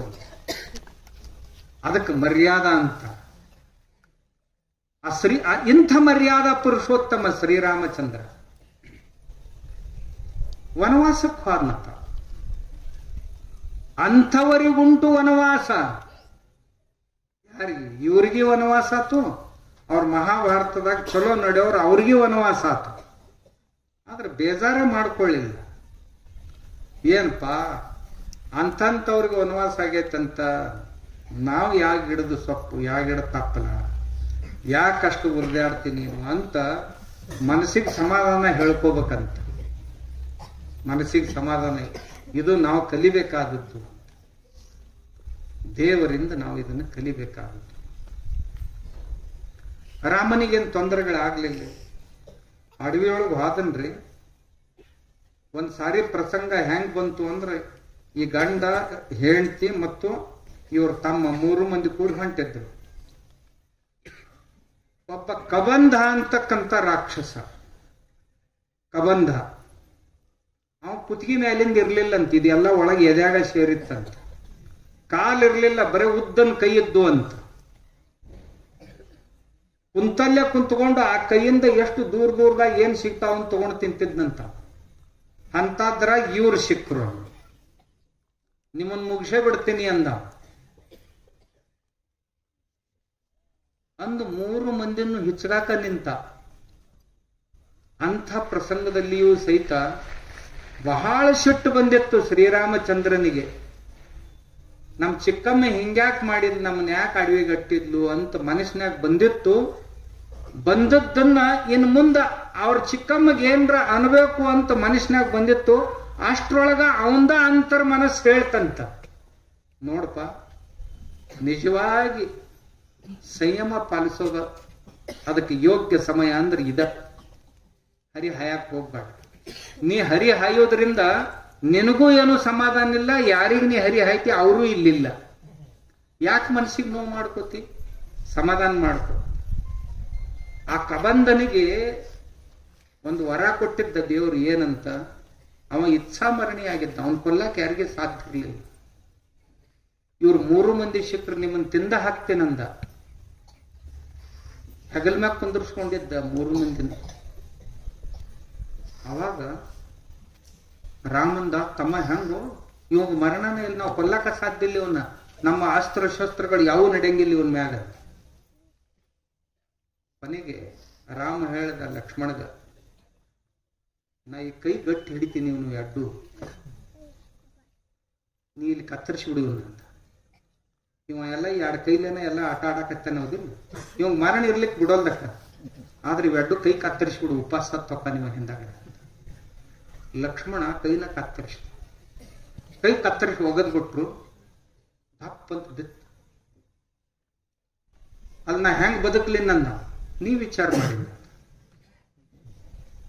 ಆಯ್ತು, ನಾನು ಇಚ್ಛಾ ಮರಣಿ, ಮತ್ ನನ್ನ ಕೈನ ಕತ್ತರಿಸಿರಂದ್ರೆ ನನ್ನ ಸಮಾಧಿ ಮಾಡೇ ಹೋಗ್ರಿ ನೀವು. ಅಲ್ಲಿ ನೀ ಸಾಯಲಾರ್ದ ಸಮಾಧಿ ಹೆಂಗ್ ಮಾಡೋದು ಅಂತ. ದೊಡ್ಡ ತಗ್ಗರ ತೆಗಿರಲ್ಲ ಅಂತ ತೆಗದ್ ತಗ್ನ್ಯಾಗ ಹಾಕಿ ಮಣ್ಣು ಹಾಕಿ ಮುಚ್ಚಿಬಿಡ್ರಂತ ನಾ ಜೀವಂತಿದ್ದ.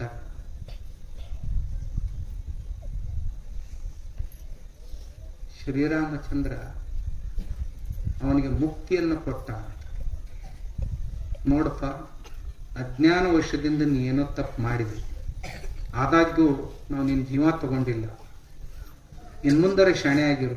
ಇಲ್ಲ, ನಿಮ್ಮಂತ ಮಹಾತ್ಮರ ಇಲ್ಲಿ ಬಂದಿರಂದಾಗ ನಾನು ನಿಮ್ಮ ಕೈಯಿಂದನ ಮರಣ ಸ್ವೀಕಾರ ಮಾಡ್ತೀನಿ, ನಾನು ಮುಕ್ತಿ ಕೊಟ್ಟು ಹೋಗ್ಬಿಡ್ರಿ, ಮತ್ತೊಂದು ಜನ್ಮದಾಗ ಹೋಗ್ತೀನಿ, ನಾನು ಈ ಶರೀರದಿಂದ ಮುಕ್ತ ಆಗ್ಬೇಕಂತ ಇಚ್ಛೆ ಐತೆ. ಮುಕ್ತಿ ಪಡ್ಕೊಂಡು ಅವನಿಗೆ ಮುಕ್ತಿ ಕೊಟ್ಟ. ತೊಂದರೆ ಅನ್ನೋದು ಯಾರಿಗೆ ಆಗಿಲ್ಲೇನು? ಶ್ರೀರಾಮಚಂದ್ರನಿಗೂ ಆಗೈತಿ. ಲಂಕೆಯೊಳಗೆ ಆಗ್ಲಿಲ್ಲೇನು? ಅವ್ರ ತಮ್ಮ ರಾವಣನ ಬಾಣದಿಂದ ತತ್ತರಿಸಿ ಮೂರ್ಛೆ ಹೋಗಿ ರಣಾಂಗಣದೊಳಗೆ ಬಿದ್ದಿದ್ದ, ಏಳಲಿಲ್ಲ. ಸಾಯಂಕಾಲ ರಾಮನಿಗೆ ಚಿಂತೆ ಆತು, ನಾ ಇಲ್ಲಿಂದ ಹೊಳ್ಳಿ ಹೋದ ನಂತರ ಇವನ್ ಹೆಂಡತಿಗೆ ಇವ್ರವ್ಗ ಏನ್ ಹೇಳಿ ಅಂತ. ಹೋಗಿ ಏನಾರ ಹೇಳೋದಕ್ಕಿಂತಲೂ ನಾನೇ ಹೋಗದೆ ಇರೋದು ಒಳ್ಳೇದು, ನಾನು ಸತ್ರ ಒಳ್ಳೇದು ಅಂತ ವಿಚಾರ ಬಂದಿತ್ತ ತಲೆಯಾಗ. ಅಂಥದ್ರೊಳಗೂ ಸಹಿತ ಧೈರ್ಯ ಮಾಡ್ಕೊಂಡು ಹೇಳ್ದ ಹನುಮಂತ, ನೋಡು ಯಾರ ಒಬ್ರು ವೈದ್ಯರು ಸಿಗ್ತಾರನ್ನ ನೋಡು, ಕರ್ಕೊಂಡು ಬಾ ಅಂದ. ಜಡ್ ಆದವ್ರಿಗೆ, ಗಾಯ ಆದವ್ರಿಗೆ ಉಪಚಾರ ಮಾಡಕ್ ವೈದ್ಯರು ಸಿಗ್ತಾರ್ರಿ, ಸತ್ತವ್ರಿಗೆ ಉಪಚಾರ ಮಾಡಕ್ ಯಾವ ವೈದ್ಯರು ಸಿಗ್ತಾರ ಅಂತ ಹನುಮಂತ ಅಂತ. ಹನುಮಂತ ಹೋಗ್, ಲಂಕಾದಾಗ ನೀವು ಹೋಗಿ ಬಂದಿ, ಮೊದಲ ಯಾರ ಸಿಗ್ತಾರ ನೋಡು. ಕೇಳ್ದ ಅವನು ಲಂಕಾದಾಗ ಹೋಗಿ, ಚಲೋ ಡಾಕ್ಟರ್ ಯಾರದಾರಿ ಇಲ್ಲಿ ಅಂತ. ನಮ್ಮೂರಾಗ ಚಲೋ ಡಾಕ್ಟರ್ ಅಂದ್ರೆ ಅವನು ಮನ್ಯಾಗ ಏನಿರ್ತಾನಲ್ಲ ಡಾಕ್ಟರ್, ಅವನ ಸುಷೇಣನ, ಅವನ ಒಬ್ಬ ಚಲೋ ಡಾಕ್ಟರ್. ಅವ್ರ ಮನೆಗೆ ಹೋದ. ಡಾಕ್ಟರ್, ರಾಮನ್ ತಮ್ಮ ರಣಾಂಗಣದೊಳಗೆ ಬಿದ್ದಾನ, ನಡಿ ಉಪಚಾರ ಮಾಡಿ ನಡಿ ಅಂದ. ಅವ ಅಂದ, ಹುಚ್ಚದಿಯ ಶಾಣೆ ಅದೀನಿ, ನೀವು ನಮ್ಮ ಶತ್ರುಗಳು, ರಾವಣನ ಶತ್ರು ಅಂದ್ರೆ ನಮ್ಮ ಶತ್ರುಗಳಪ್ಪ, ನಿಮ್ಮನ್ನು ಬದುಕಿಸ್ಲಿ ನಾನು, ನಮ್ಮ ರಾಜ ಕೊಂದಾನ, ನಾ ಬದುಕಿಸ್ಲಿ ನಿಮ್ಮನ್ನ ಅಂದ. ನೀ ಬದುಕಿಸ್ಲಿಲ್ಲ ಅಂದ್ರೆ ನೀ ಹೆಂಗ್ ಜೀವಂತಿರವ ಅಂದ. ಏನ್ ಮಾಡವ ಅಂದ. ಒಂದೇ ಕೈಲೇ ಹಿಡ್ದಂಗೆ ಎತ್ತಿದ, ಹಿಂಗ ಎತ್ಕೊಂಡು ಹೋಗಲ್ಲ, ನಾ ಅಪ್ಪಳಿಸ್ಲೆ ಕೆಳಗ ಅಂದ. ಮಾಡ್ತೀನಿ ಟ್ರೀಟ್ಮೆಂಟ್ ಮಾಡ್ತೀನಿ ನಡಿ ಅಂದ. ಕರ್ಕೊಂಡು ಬಂದ ಕೂಡ್ಲೆ ತೋರಿಸಿದ, ಅದೇ ಬೆಳದಿಂಗಳ ರಾತ್ರ ತೋರಿಸಿದ, ಲಕ್ಷ್ಮಣ ಬಿದ್ದಿದ್ದ, ಇದಕ್ಕೆ ಸಂಜೀವಿನಿ ಬೇಕು ಅಂದ. ಹನುಮಂತಗ ರಾಮಂದ ಎಲ್ಲಿಂದ ತರದು? ಸಹ್ಯಾದ್ರಿ ಬೆಟ್ಟದೊಳಗೆ ಸಿಗ್ತೈತಿ, ಲಂಕಾ ಅಲ್ಲಿ ತಳಗ, ಸಹ್ಯಾದ್ರಿ ಇಲ್ಲಿ, ಸಹ್ಯಾದ್ರಿ ಒಳಗೆ ಸಿಗ್ತೈತಿ ಅಂತ ಹೇಳಿದ. ಹನುಮಂತ ಬಂದ, ನೋಡಿದ, ಎಲ್ಲ ಗಿಡ ಎಲ್ಲ ಟ್ಯೂಬ್ಲೈಟ್ ಹಚ್ಚದಂಗೆ ಕಣ್ಣಾಕತ್ತದು. ಇದ್ರಾಗ ನಿಜವಾದ ಆ ಸಂಜೀವಿನಿಯ ವೈಶಿಷ್ಟ್ಯ ಏನು ಅಂತಂದ್ರ, ಎಲಿ ಎಲ್ಲ ಉದುರಿದಂತ ಗಿಡಗಳಿದ್ದು, ಅಮಾಶಿ ಕತ್ಲಿರ್ಬೇಕು, ಒಂದ್ ಜರಾನ ಇಬ್ಬನಿ ಬಿದ್ದಂಗ ಆಗಿರ್ಬೇಕು, ಅವಾಗ ತಳ ತಳ ತಳ ತಳ ಟ್ಯೂಬ್ಲೈಟ್ ಹೊಳೆದಂಗ ಹೊಳಿತಿದ್ವು ಅಂದ್ರೆ ಅವಕ್ಕೆ ಸಂಜೀವಿನಿ ಅಂತ ತಿಳ್ಕೊಬೇಕು. ಇದು ಮೊದಲ ಹುಣ್ಣಿಮೆ ದಿವಸ. ಹನುಮಂತ ಭ್ರಮೆ ಆತು. ಮತ್ತ ಅದು ಹನುಮಂತಂದ ಸಂಜೀವಿನಿ 2 ಪ್ರಕಾರದವು. ಹನುಮಂತನಿಗೆ ಆಯುರ್ವೇದದ ಜ್ಞಾನ ಎಷ್ಟಿತ್ತು ಅಂದ್ರ ಯಾರಿಗೆ ಇಲ್ಲದಷ್ಟು ಜ್ಞಾನ ಹನುಮಂತನಿಗೆ. ಏನ್ ಮಾಡುದು ಅಂದ್ರ 2 ಸಂಜೀವಿನಿಗಳಂದ್ರೆ ಯಾವುವು? ಮೂರ್ಛೆಯಿಂದ ಮನುಷ್ಯನ ಹೊರಗೆ ತರುವಂತಹದ್ದು ಒಂದು ಸಂಜೀವಿನಿ, ಪ್ರಾಣ ಹೋಗಿತ್ತಂದ್ರೂ ಸಹಿತ ಹೋದ ಪ್ರಾಣವನ್ನು ಮರಳಿ ತರುವಂತ ಸಂಜೀವಿನಿ ಒಂದು. ಇದ್ರೊಳಗೆ ಇವ್ ಯಾ ಜಡ್ ಆಗೈತಂತ ಯಾವ್ದು ತಗೊಂಡು ಹೋಗ್ಲಿ? ಮತ್ ವಿಚಾರ ಮಾಡಿದ, ಗುಡ್ಡನ ಕಿತ್ಕೊಂಡು ಹೋದ, ಅವನ ಮುಂದೆ ಇಟ್ಟರಾತು, ಯಾವ್ದು ಬೇಕಾದ ಹೋಗುತ್ತಾನೆ, ಕಿತ್ಕೊಂಡು ಹೋದ್. ಲಂಕಾದ ಅಯೋಧ್ಯ ಮ್ಯಾಗ ಹದ ಹೊಂಟಿದ್ದ ಅವ, ಭರತ್ ಮ್ಯಾಗ ನೋಡಿದವನ ಇದ್ಯಾ ಹೊಂಟೈತ ತಿಳ್ಕೊಂಡು ಬಾಣ ಹೊಡೆದು ತಳಕೆಡಿ. ಯಾರನೇ ಅಂತ, ನಾನು ರಾಮನ ದೂತ ಅಂತ. ಎಲ್ಲಿ ಹೊಂಟಿ ಅಂತ. ಲಕ್ಷ್ಮಣ ಮೂರ್ಛೆ ಹೋಗಿದ್ದಾನ ಅಥವಾ ಪ್ರಾಣ ಹೋಗೈತಿ, ಅವಾಗ ಔಷಧ ತಗೊಂಡ್ ಹೊಂಟೀನಿ, ತಗೊಂಡು ಹೋಗು ಅಂತ ಬಿಟ್ಟು ನಾವು ಇರ್ಲಿಲ್ಲ ಅಂದ್ರೆ ಅವ್ನು ಕಟ್ಟಿ ಹಾಕೋದಿದ್ದ. ಹೋದ, ಆ ಸುಷೇಣ ಉಪಚಾರ ಮಾಡಿದ, ಎದ್ದು ಕುಂತ. ತಮ್ಮ, ನಾನು ಬದುಕಿಸಿದಪ್ಪ ನೀ ಅಂದ. ಇಂಥ ಆಪತ್ತು ನನ್ನ ಜೀವನದೊಳಗೆ ಎಂದೂ ಬಂದಿರಲಿಲ್ಲ. ಬಂತು, ಸಹಿಸ್ಕೊಂಡ. ಇಷ್ಟೆಲ್ಲ ಯುದ್ಧ ಮಾಡಿ ಸೀತಾದೇವಿಯನ್ನು ತಗೊಂಡು ಆದ್ರೂ ಊರಾನ್ ಮಂದಿರ ಏನ್ ಚಲೋದಂತೀರ? ಊರ್ ಮಂದಿ ಎಂತವ್ರಂತೀರಿ ನೀವು? ಊರಾಗ ಅಂದ್ರು ವರ್ಷಗಟ್ಲೆ ಮಂದಿ ಮನೆಯಾಗಿದ್ಲಂತಿಕೆ, ವರ್ಷಗಟ್ಲೆ ಮಂದಿ ಮನೆಯಾಗಿದ್ಲಂತಿಕೆ. ರಾವಣನ ಮನೆಯಾಗಿದ್ಲಂತ ಮತ್ತೆ ಆಕೆ ಹೆಂಗ್ ಚಲೋ ಇರಕ್ ಸಾಧ್ಯ ಐತಿ? ಊರಾನು ಯಾವೂರ ಇವಕ್ ಹೊರ ತರ್ತಾವಂತೀರ ನಿಂತವಕ? ಸಾಧ್ಯನೇ ಇಲ್ಲ. ಅದಕ್ಕೊಂದ್ ದಿವಸ ಕಡೆಗೆ ಈ ಎಲ್ಲ ಸುದ್ದಿ ದಿನಾ ರಾಮನ ಕಿವಿಗೆ ಬರಾಕತ್ತಿದ್ವು. ಹಿಂಗ ಮಾತಾಡಕತ್ತಾರಿ ಮನೆ ಮನ್ಯಾಗ ಮಂದಿ ಅಂತ ಗುಪ್ತಚಾರ ಬಂದು ಹೇಳಿದ್ರು. ಬರೇ ಒಬ್ಬನ ಅಗಸ್ರವ ಮಾತಾಡಿದ ಮಾತಲ್ಲದು. ಬಾಳ ಮಂದಿ ಏನ್ ತಿಳ್ಕೊಂಡಾರ, ಒಬ್ಬ ಯಾವನ ಅಗಸ್ರವ ಅನ್ನಂತ್ರಿ ಅದಕ್ಕೆ ಮಾತು ಹೇಳ್ತೀನಿ ಬಿಟ್ಟು. ಹಂಗಲ್ಲ, ಪ್ರತಿಯೊಬ್ಬರ ಮನ್ಯಾಗೂ ಅನ್ನಕ್ ಹತ್ತಿದ್ರಿ. ಅದಕ್ಕೆ ಅವನ್ ನಿರ್ಣಯ ಮಾಡಿದ, ತಮ್ಮ ಹೋಗಿ ಬಿಟ್ಟು ಹೋಗುವ. ಅಮಾವಾಸ್ಯ ರಾತ್ರಿ, ಏನ್ ಬಹಳ ದೂರ ಬಿಟ್ಟಿರ್ಲಿಲ್ಲ, ಅನತಿ ದೂರದೊಳಗೆ ವಾಲ್ಮೀಕಿ ಋಷಿಗಳ ಆಶ್ರಮ.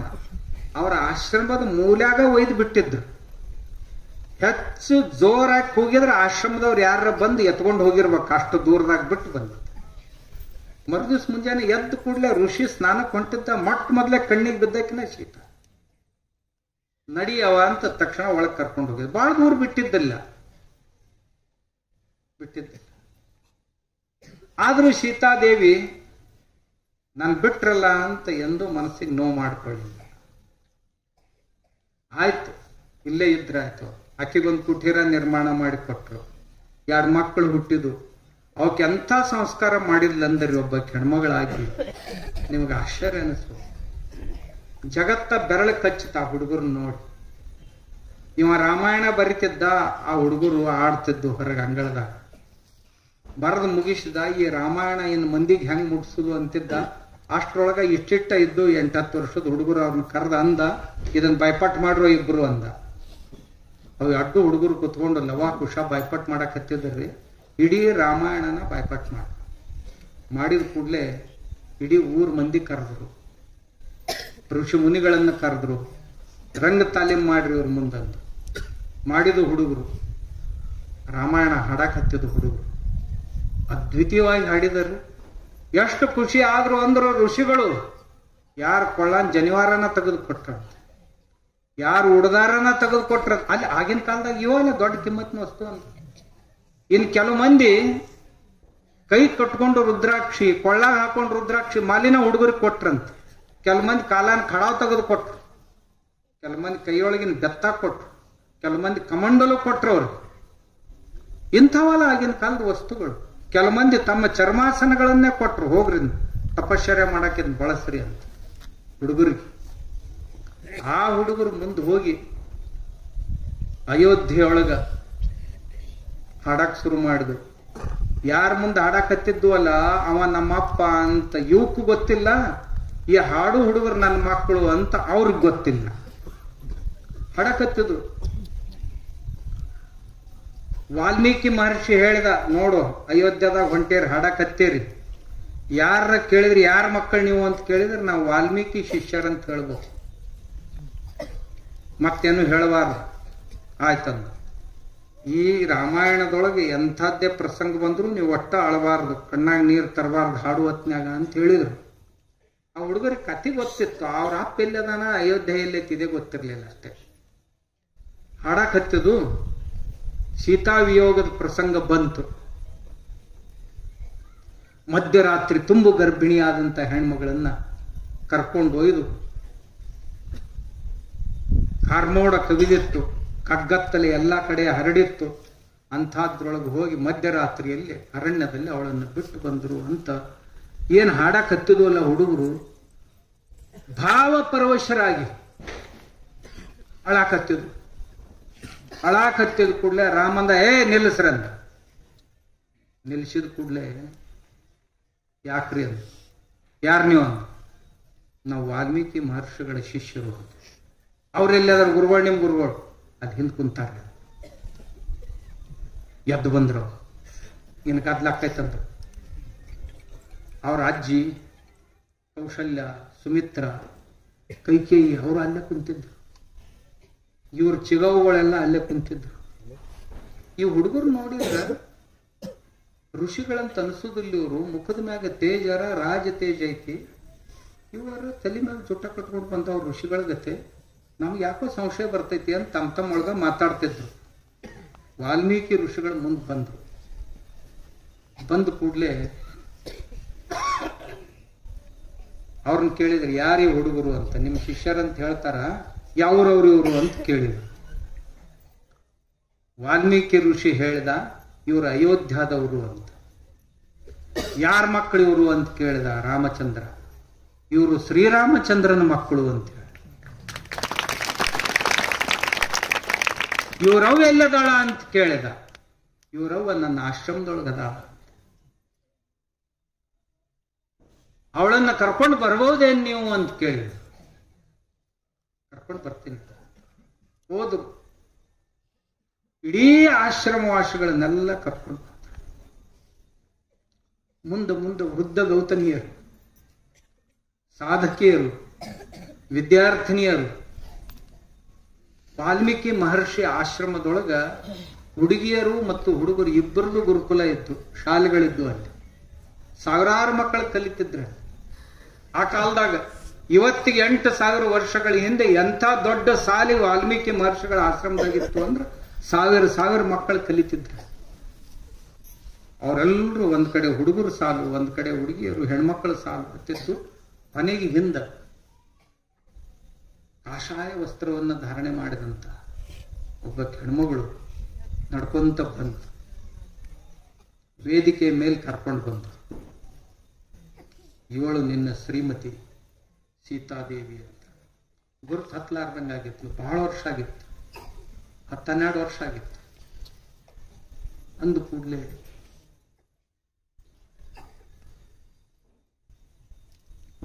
ಎಲ್ಲರೂ ಅಂದ್ರು, ಸೀತಾದೇವಿಯನ್ನ ಒಳಗೆ ಕರ್ಕೊಂಡು ಹೋಗ್ರಿ ಅಂತ.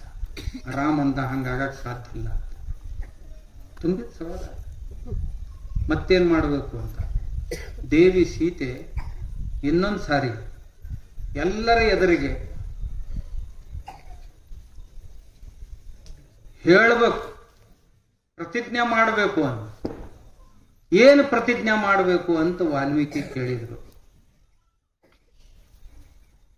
ಅದು ಏನ್ ಮಾಡಬೇಕು ಅನ್ನೋದು ಸೀತಾದೇವಿಗೆ ಗೊತ್ತಿದೆ.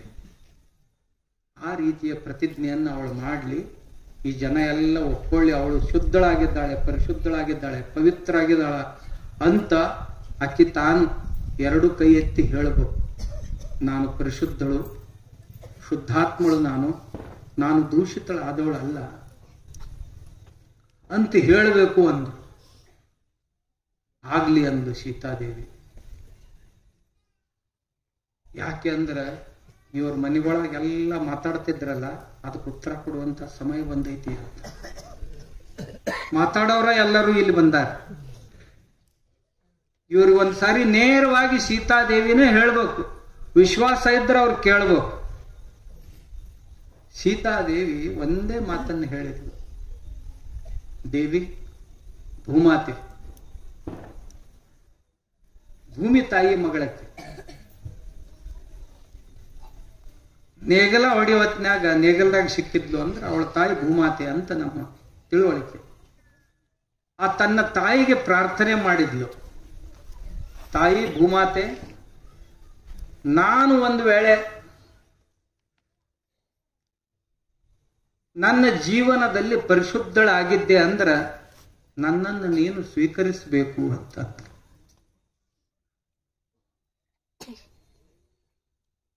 ನಾನು ಒಂದು ವೇಳೆ ಶುದ್ಧ ಬುದ್ಧಳಾಗಿದ್ದರೆ ನನ್ನನ್ನು ನೀನು ನಿನ್ನ ಉಡೆದಾಗ ತಗೋಬೇಕು ಅಂತ.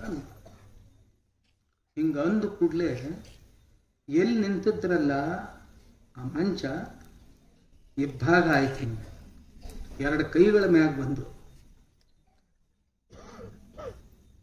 ಸೀತಾದೇವಿ ಪ್ರವೇಶ, ಭೂಮಿ ಪ್ರವೇಶ ಮಾಡಿಬಿಟ್ಲು. ಸೀತಾದೇವಿ ಭೂಮಿ ಪ್ರವೇಶ ಮಾಡಿದ ತಕ್ಷಣ ಭೂಮಿ ಹೊಳ್ಳಿ ಮುಚ್ಕೊಂಡು ಬಿಡ್ತು. ಶ್ರೀರಾಮಚಂದ್ರನಿಗೆ ಭಾರಿ ರೋಷ ಬಂತು. ನನ್ನ ಧನುಷ್ಯ ತಗೊಂಡು ಬರ್ರಿ, ಈ ಭೂಮಿಯನ್ನು ಸೀಳಿ ನನ್ನ ಸೀತೆಯನ್ನು ನಾನು ಮರಳಿ ತಗೋತೀನಿ ಅಂತ. ವಾಲ್ಮೀಕಿ ಮಹರ್ಷಿಗಳಂದ್ರು, ಗೊತ್ತದು ವೇಳೆ ಹೋಗ್ತದೆ, ಇದ್ದಾಗ ಆಗ್ಬೇಕಾಗಿತ್ತು, ಇನ್ನು ಬರೋದು, ಏನು ಪಶ್ಚಾತ್ತಾಪ ಪಡೋದ್ರೊಳಗೆ ಏನೂ ಆಗ್ತದೆ. ಮತ್ತ ಅವಳು ಹೋದ ನಂತರ ನಾನಿದ್ದೇನು ಉಪಯೋಗ ಅಂದ. ಇದು ಮೊದಲ ವಿಚಾರ ಮಾಡಬೇಕಾಗಿತ್ತು, ಈಗಲ್ಲ. ಇದನ್ನು ಮೊದಲ ವಿಚಾರ ಮಾಡಬೇಕಾಗಿತ್ತು. ನನಗಿನ್ನು ಈ ಅಯೋಧ್ಯೆ ಬೇಡ. ರಾಮನಿಗೆ ತಿಳಿಸಿ ಹೇಳಕ್ ಬಹಳ ಮಂದಿ ಬಂದರು. ಹಂಗಲ್ಲಪ್ಪ, ಆದದ್ದಾಗಿ ಹೋಯ್ತು. ಪ್ರತಿಯೊಬ್ಬರ ಜೀವನದಲ್ಲಿ ಇಂಥ ಘಟನೆ ಬಹಳ ಮನಸ್ಸಿಗೆ ನೋವು ಮಾಡಿ ಘಟನೆ. ಆದರೂ ಅವನಿಗೆ ರಸ ಉಳಿಲಿಲ್ಲ. ಕೊನೆಗೆ ಜನಕ ಮಹಾರಾಜ ಬಂದ, ಸೀತಾದೇವಿಯ ತಂದೆ. ಅವ ತಿಳಿಸಿ ಹೇಳ, ಅಲ್ಲಪ್ಪ ಹೀಗೆ ಮಾಡಬಾರ್ದು. ಮಾನವೀಯ ಜೀವನದೊಳಗೆ ಏನು ಬರ್ತಾವ ಬಂದದ್ದನ್ನೆಲ್ಲ ಎದುರಿಸ್ಬೇಕು. ಇಷ್ಟು ದಿವಸ ಎದುರಿಸಿಯಲ್ಲ ನೀನು. ಎಂಥಿಂಥ ಆಪತ್ತುಗಳು ವಿಪತ್ತುಗಳು ಬಂದಾಗ ಎದುರಿಸಿಯಲ್ಲ. ಈ ಸಂದರ್ಭದಲ್ಲಿ ಇಷ್ಟು ದುಃಖಿ ಆಗುವುದರಲ್ಲಿ ಏನು ಅರ್ಥ ಐತೇನೋ ಅಂದಾಗ ಮತ್ತೆ ಎಚ್ಚೆತ್ತುಕೊಂಡ ಶ್ರೀರಾಮ. ಅಂಥಿಂಥವ್ರಿಗೆ ಇಂಥದ್ದು ಬಂದು ಹೋಗೈತಿ ಅಂದ್ರ ನಮ್ಮಂಥವ್ರಿಗೆ ಏನು ಬರುವುದು, ಎಷ್ಟರ ಬರುವುದು, ಇಂಥವೇನಾರ ಬರ್ತಾವ? ಇಲ್ಲ. ದೊಡ್ಡ ಹೊಟ್ಟಿ ಅಂದ್ರೆ ಇದಕ್ಕ ಅಂತಾರ, ಏನಿದ್ದದ್ದನ್ನೆಲ್ಲ ಹೊಟ್ಟಾಗಿ ಹಾಕೊಳಕ್ ಕಲಿಬೇಕಂತ. ಗಣಪತಿ ನೋಡಿದ ಕೂಡಲೇ ನಮ್ಗೇನ್ ಅನಿಸ್ಬೇಕಂದ್ರೆ ಇದು ಅನಿಸ್ಬೇಕಂತ. ಗಣಪತಿ ಬಹುದೊಡ್ಡ ಬುದ್ಧಿ. ವೇದಗಳು, ಉಪವೇದಗಳು, ವೇದಾಂಗಗಳು, ಋಗ್ವೇದ, ಯಜುರ್ವೇದ, ಸಾಮವೇದ, ಅಥರ್ವವೇದ, ವೇದಗಳು, ಆಯುರ್ವೇದ, ಧನುರ್ವೇದ, ಗಂಧರ್ವ ವೇದ, ಶಿಲ್ಪವೇದ, ಇವು ಉಪವೇದಗಳು. ಶಿಕ್ಷಾ, ಕಲ್ಪ, ನಿರುಕ್ತ, ಛಂದಸ್ಸು, ವ್ಯಾಕರಣ, ಜ್ಯೋತಿಷ್ಯ, ಇವು ವೇದಾಂಗಗಳು. ಸಾಂಖ್ಯಶಾಸ್ತ್ರ, ಯೋಗಶಾಸ್ತ್ರ, ನ್ಯಾಯಶಾಸ್ತ್ರ, ವೈಶೇಷಿಕ ಶಾಸ್ತ್ರ, ಮೀಮಾಂಸಾ ಶಾಸ್ತ್ರ, ಇವು ಶಾಸ್ತ್ರಗಳು. ಇವೆಲ್ಲವೂ ಮುಖೋದ್ಗತವಾಗಿದ್ದವು. ಗಣಪತಿ ಅಂತ ವಿದ್ವಾಂಸ ಆತ. ಗಣಪತಿ ಬಹುಭಾಷಾ ಪಂಡಿತ. ಗಣಪತಿ ಸುಮಾರು ಭಾಷೆಗಳವನಿಗೆ ಬರ್ತಿದ್ದು. ಅವನ ಹತ್ರ ಹೋದವರೆಲ್ಲ ಏನ್ ಕೇಳ್ತಾರ ಅಂದ್ರ, ಗಣಪತಿ ಶಕ್ತಿ ಮೇಲೆ ವಿಶ್ವಾಸ ಇಟ್ಟ ಮನುಷ್ಯ ಅಲ್ಲ. ಗಣಪತಿ ಯಾವಾಗ್ಲೂ ಬುದ್ಧಿವಂತಿಕೆ ಮೇಲೆ ವಿಶ್ವಾಸ ಇಟ್ಟ ಮನುಷ್ಯ. ಈ ಗಣಪತಿಯ ಕೆಲವೊಂದು ತತ್ವಗಳನ್ನ ಛತ್ರಪತಿ ಶಿವಾಜಿ ಮಹಾರಾಜರು ತಮ್ಮ ಜೀವನದಲ್ಲಿ ಅಳವಡಿಸಿಕೊಂಡಿದ್ರು ಅಂತ ಬರ್ತದೆ. ಇಲ್ಲೊಂದು ಕೋಟೆ ಐತಿ ಪುಣಾದ ಹತ್ರ, ದೊಡ್ಡ ಕೋಟೆ, ಪುರಂದರದ ಹತ್ರ. ಮೇಲೊಂದು 200 ಜನ ಸೈನಿಕರಿದ್ರು, ಕೆಳಗೊಂದು 20,000 ಮಂದಿ ಮೊಘಲ್ ಸೈನಿಕರು ಬಂದಿದ್ರು. ಹಿಂಗ್ ಗುಡ್ಡ ಏರ್ತಿದ್ರು, ಕಡಾವ್ ಗುಡ್ಡ. ಛತ್ರಪತಿ ಹೇಳಿದ, ಮತ್ತೆ ಹೆಂಗ್ ತಡೀದು ಅಂದ. ನಾವಿರೋರು 200 ಮಂದಿ, ಕೆಳಗ್ ಕಂಡಕ್ಟಿ ಮಂದಿ ಐತಿ, ಹೆಂಗಂತ. ನೀವ್ ಹೆಂಗ್ ಹೇಳ್ತೀರ ಹಂಗ್ ಮಾಡುದ್ರಿ ಅಂತಂದ್ರು ಸೈನಿಕರು. ಗುಂಡುಗಳು ಕಲಿ ಹಾಕಿದ್ರ ಮ್ಯಾಲೆ, ಒಂದೊಂದೊಂದೊಂದ ಗುಂಡು ಉಳ್ಸಕ್ ಶುರು ಮಾಡ್ರಿ ಅಂದ. ಅವ್ ಮ್ಯಾಗ ಏರುತ್ತಿದ್ದು, ಕೆಳಗಿಂದ ಹಿಂತಿಂತ ಮ್ಯಾಗಿಂದ ಹಿಂತಿಂತ ಗುಂಡು ಬರಾಕ್ ಹತ್ತಿದ್ದು ಮೇ ಮ್ಯಾಗ. ಒಂದ್ 10-20 ಗುಂಡಿನ ಕೆಳಗೆ ಸತ್ತು ಉಳಿದು ಎಲ್ಲ ಓಡ್ಯವ. ಶಕ್ತಿ ಕೆಲಸ ಮಾಡ್ತಿರ್ಲಿಲ್ಲ, ಯುಕ್ತಿ ಕೆಲಸ ಮಾಡ್ತಿತ್ತು. ಇದನ್ನು ಯಾರಿಂದ ಕಲಿದು ಅಂದ್ರೆ ಗಣಪತಿಯಿಂದ ಕಲಿಬೇಕು ಅಂತ ಹೇಳ್ತಿದ್ರು. ಅಂಥ ಯುಕ್ತಿಯನ್ನ ಕೊಡುವಂಥ ದೇವರು ಅಂತ ಗಣಪತಿಯನ್ನ ಪೂಜಿಸ್ತಾರ ಅಂತ ಹೇಳ್ತಾರೆ. ಇವು ನಮಗೆ ಗಣಪತಿ ಜೀವನದಲ್ಲಿ ದೊರೆಯುವಂಥ ಉಪದೇಶಗಳು. ಆದ್ದರಿಂದ ಗಣಪತಿಯನ್ನ ನಮ್ಮ ಮಕ್ಕಳಿಗೆ ನಾವು ಎಲ್ಲರೂ ಪೂಜಿಸಕ್ಕೆ ಹಚ್ಚಬೇಕು, ನಾವು ಮಾಡಬೇಕು. ಇಂಥ ಗುಣಗಳು ದೇವರೇ ನಮ್ಮಲ್ಲಿ ಬರಲಿ ಅಂತ ಆರಾಧಿಸಬೇಕು ಅಂತ ಈ ಗಣಪತಿ ಪೂಜೆಯನ್ನು ಮಾಡ್ತಾರ ಅಂತ ಹೇಳ್ತಾ, ತಾವು ಸಹಿತ 8 ದಿವಸ ಗಣಪತಿಯ ಚಿಂತನೆಯನ್ನೇ ಮಾಡಿದ್ದೀರಿ. ಯಾರ್ಯಾರು ಬಂದವರೆಲ್ಲ ಗಣಪತಿ ಸುತ್ತಮುತ್ತ ಹೇಳ್ಯಾರ. ಗುರುಗಳು ಸಹಿತ 2 ದಿವಸ ಮೊದಲು ಅದನ್ನ ಹೇಳ್ಯಾರಂತೆಲ್ಲ. ನಾನು ಹೇಳಿದ್ದು ಮತ್ತೆ ರಿಪಿಟೇಷನ್ನು ಆಗಿರ್ಬೇಕಿಲ್ಲಂತಿಲ್ಲ. ಆದ್ರೆ ಅದು ಗಟ್ಟಿ ಆಗ್ಲಿ ಅನ್ನೋ ಉದ್ದೇಶಕ್ಕೆ ಹೊರತು ಮತ್ತೆ ಆ ಉದ್ದೇಶ. ತಾವು ಕಾಕಂಡಿಕಿ ಜನ ಭಾಗ್ಯವಂತರು. ನೀವು ಎಲ್ಲ ಸಾಕಷ್ಟು ಆಪತ್ತು ವಿಪತ್ತುಗಳನ್ನು ಕಂಡವರು. ಇದೇನು ಬಹಳ ಹಳೆದಂಡಿ ಮಂದಿಗತೆ ಬಹಳ ಸಮೃದ್ಧಿ ನಾಡು ಅಂತ ಇರಲಿಲ್ಲ. ಆದ್ರೆ ನಿಮ್ಮೂರಿಗೆ ಚಲೋ ದಿವಸ ಬಂದು, ನಿಮ್ಮೂರಿಗೆ ನೀರು ಬಂತ ಕಡಿಕೆ, ನೀವು ಚಲೋ ಬೆಳ್ಯಾಕ್ ಹತ್ತೀರಿ. ಇನ್ನು ಮುಂದೇನು ಇದ್ದದ್ ಬಿದ್ದದ್ರಾಗೆಲ್ಲ ಏನು ಚಲೋ ಬೆಳೆ ತಗೋತೀರಿ. ಸಮೃದ್ಧ ನಾಡು ನೀವು. ಒಂದ್ ಜರ ಕೆಲಸ ಮಾಡಕ್ ಮಂದಿನೇ ಇಟ್ಟು ಕಡಿಮೆ ಬೀಳ್ತತಿ ಇಲ್ರಿ. ಮನ್ಯಾನ ಮಂದಿನೇ ಹೋಗುದಿನ್ ಮತ್ತೇನ್ ಮಾಡೋದು, ಸಣ್ಣ ಸಣ್ಣ ಮಷಿನ್ ತಗೊಳ್ಳೋದು. ನೀವು ಹೋಗ್ಬೇಕಿಲ್ಲ, ಮಾಡ್ಬೇಕು. ಮಾಡ್ಲಿಲ್ಲ ಅಂದ್ರೆ ಏನಾಗ, ಈಗ ನಮ್ ಗೋಶಾಲಾಗ ಯಾರು ಬರ್ಲಿಲ್ಲ ಅಂದ್ರೆ ನಾವು ಹಾಲು ಕರಿತೀವಿ. ಮತ್ತೆ ಹೋಗಿ ಏನು, ಸಗಣಿ ತೆಗಿಯೋರು ಬರ್ಲಿಲ್ಲ ಅಂದ್ರೆ ಮುಂಜಾನೆ ಹುಡುಗರು ಕರ್ಕೊಂಡು ಹೋಗಿ ನಾವು ಸಗಣಿ ತೆಗಿತೀವಿ. ಮತ್ತೆ ನಿಮ್ಗೆ ಈಗ ಬಂದ್ ಕೂಡಲೇ ಸ್ವಾಮಿಗಳು ದೊಡ್ಡ ಜಗದ್ಗುರುಗಳು ಬಂದಾರ, ನಿಮ್ಗೆ ಅಲ್ಲಿ ಕೊಟ್ಟಿಗೆ ಸಗಣಿ ತೆಗಿಯೋರು ಯಾರು ಇರಂಗಿಲ್ಲ, ನಾವ ತೆಗಿಬೇಕಾಗ್ತೈತಿ ಹೋಗಿ. ಮತ್ ತೆಗಿತೀವಿ, ಮತ್ ನಾವೇನ್ ಬಿಡ್ತೀವಿ? ದನ ಕಾಯೋವಾಗ ಬಿಡ್ತೈತಿ, ದಂದವಾಗ ಎಂದಾರ ಬಿಡ್ತೈತ? ಹಂಗ ನಿಮ್ಗೇನ್ ಬಿಟ್ಟದ್ದಲ್ಲಪ್ಪ. ಈಗ ಪರಿಶ್ರಮ ಪಡ್ಬೇಕು, ಬರ್ತೈತಿ, ಬಂದೈತಿ. ಮೊದ್ಲಿಂದನೂ ಊರು ಶ್ರೀಮಂತರ ಊರಂತಾನ ಪ್ರಸಿದ್ಧ ಐತಿ. ಐಶ್ವರ್ಯ ಬರ್ತೈತಿ. ಐಶ್ವರ್ಯ ಬಂದಾಗ ಇನ್ನೂ ಬರ್ತೈತಿ ಐಶ್ವರ್ಯ. ಇವು ಇಂಥ ದೊಡ್ಡ ಐಶ್ವರ್ಯ ನಾವು ಊರಾಗ ಐತಿ ಅಂದಾಗ ಇನ್ನೂ ಬರ್ತೈತಿ. ಐಶ್ವರ್ಯ ಬಂದಾಗ ತಲಿ ಕೆಡ್ಲಾರ್ದಂಗ ಇರ್ಲಿಕ್ಕಂದ್ರ ತಲಿ ಕೆಡ್ತಾವ್ರಿ. ನಾವ್ ಒಂದೊಂದು ಊರುಗಳು ನೋಡೀನಿ, ತೇಲಾಡ್ತಿರ್ತಾವ. ಹಗಲತ್ತು ತೇಲಾಡ್ತಾವು, ರಾತ್ರಿನೂ ತೇಲಾಡ್ತಾವು. ಒಂದ್ ಊರಾಗ ನಾನು ದಾರು ಬಂದ್ ಮಾಡಿಸಿದೆ. ಹೆಣ್ಮಕ್ಳು ಬಂದ್ ಹೇಳ, ಅಪ್ಪರ ಏನ್ರ ಮಾಡಿಸ್ರಿ, ಏನ್ರ ಮಾಡಿದ್ರಿ. ಊರಾಗ ಒಂದ್ 20 ದಾರುದ ಅಂಗಡಿ. ಆ ಊರಾಗ 20 ದೊಡ್ಡ ಊರಿತ್ತು. ನಾನಿಂದ ಸರ್ಕಾರದವ್ರಿಗೆ, ಕಲೆಕ್ಟರ್ಗೆ, ಅವ್ರಿಗೆ ಇವ್ರಿಗೆ ಹೇಳಿ ಕಾನೂನು ಪ್ರಕಾರ ಎಲ್ಲ ಅಂಗಡಿಗಳು ಬಂದ್ ಮಾಡಿಸ್ಬಿಟ್ಟು ಮುಂದೊಂದು ತಿಂಗಳು ಹೊತ್ತು ಹೆಣ್ಮಕ್ಳು ದೊಡ್ಡ ಮೋರ್ಚಾ ತಗೊಂಡು ಮಟ್ಟಕ್ಕೆ ಬಂದಿರುತ್ತೆ. ಯಾಕ್ರವ ಅಂದೆ, ಆ ಎಲ್ಲ ಅಂಗಡಿ ಚಾಲು ಮಾಡಿಸ್ಬೇಕ್ರಿ. ಯಾಕ್ರವ ಅಂದ್ ನಾನು. ಮತ್ ನೀವ ಹೇಳಿದ್ರಲ್ಲ, ಅವಾಗ ಹೇಳಿದ್ದೀವ್ರಿ, ಈಗ ಹೊಳಿ ಚಾಲು ಮಾಡಿಸ್ರಿ ಅವಾಗ. ಯಾಕನ್ನ ಅವಾಗ ಯಾಕೆ ಆಗೋದಾಗ ಜೋಲಿ ಹೊಡ್ಕೋತ ಬಂದ್ ಮನ್ಯಾಗ ಮಕ್ಕೋತಿದ್ವಿ. ಈಗ ಹುಡ್ಕಾಡಕ್ ಹೋಗ್ಬೇಕಾಕೈತಿ ರಾತ್ರಿ. 9ಕ್ಕೆ ಸಿಗ್ತಾವ, 10ಕ್ಕೆ ಸಿಗ್ತಾವ, 1ಕ್ಕೆ ಸಿಗ್ತಾವ, ಎಲ್ಲರ ಬಿದ್ದಿರ್ತಾವ. ಈಗ ತಗೊಂಡು ಬರ್ಬೇಕಾದ್ರೆ ಒಲ್ಲೆ ಆಗೈತ್ ನಮ್ಗ. ಇವ್ ಮೊದಲು ಅಂಗಡಿಗಳೆಲ್ಲ ಚಾಲು ಮಾಡಿಸ್ರ. ನಿಮ್ಮೂರೇನ್ ಹಂಗಿರ್ಲಕ್ಕಿಲ್ಲ, ಹೌದಿಲ್ಲ? ಹಿಂಗ ಅನ್ನಣ ನಕ್ಕರೆ ಅಂದ್ರೆ ತಿಳ್ಕೊಬೇಕ ಏನ್ರ ಐತಿ ಒಳಗ.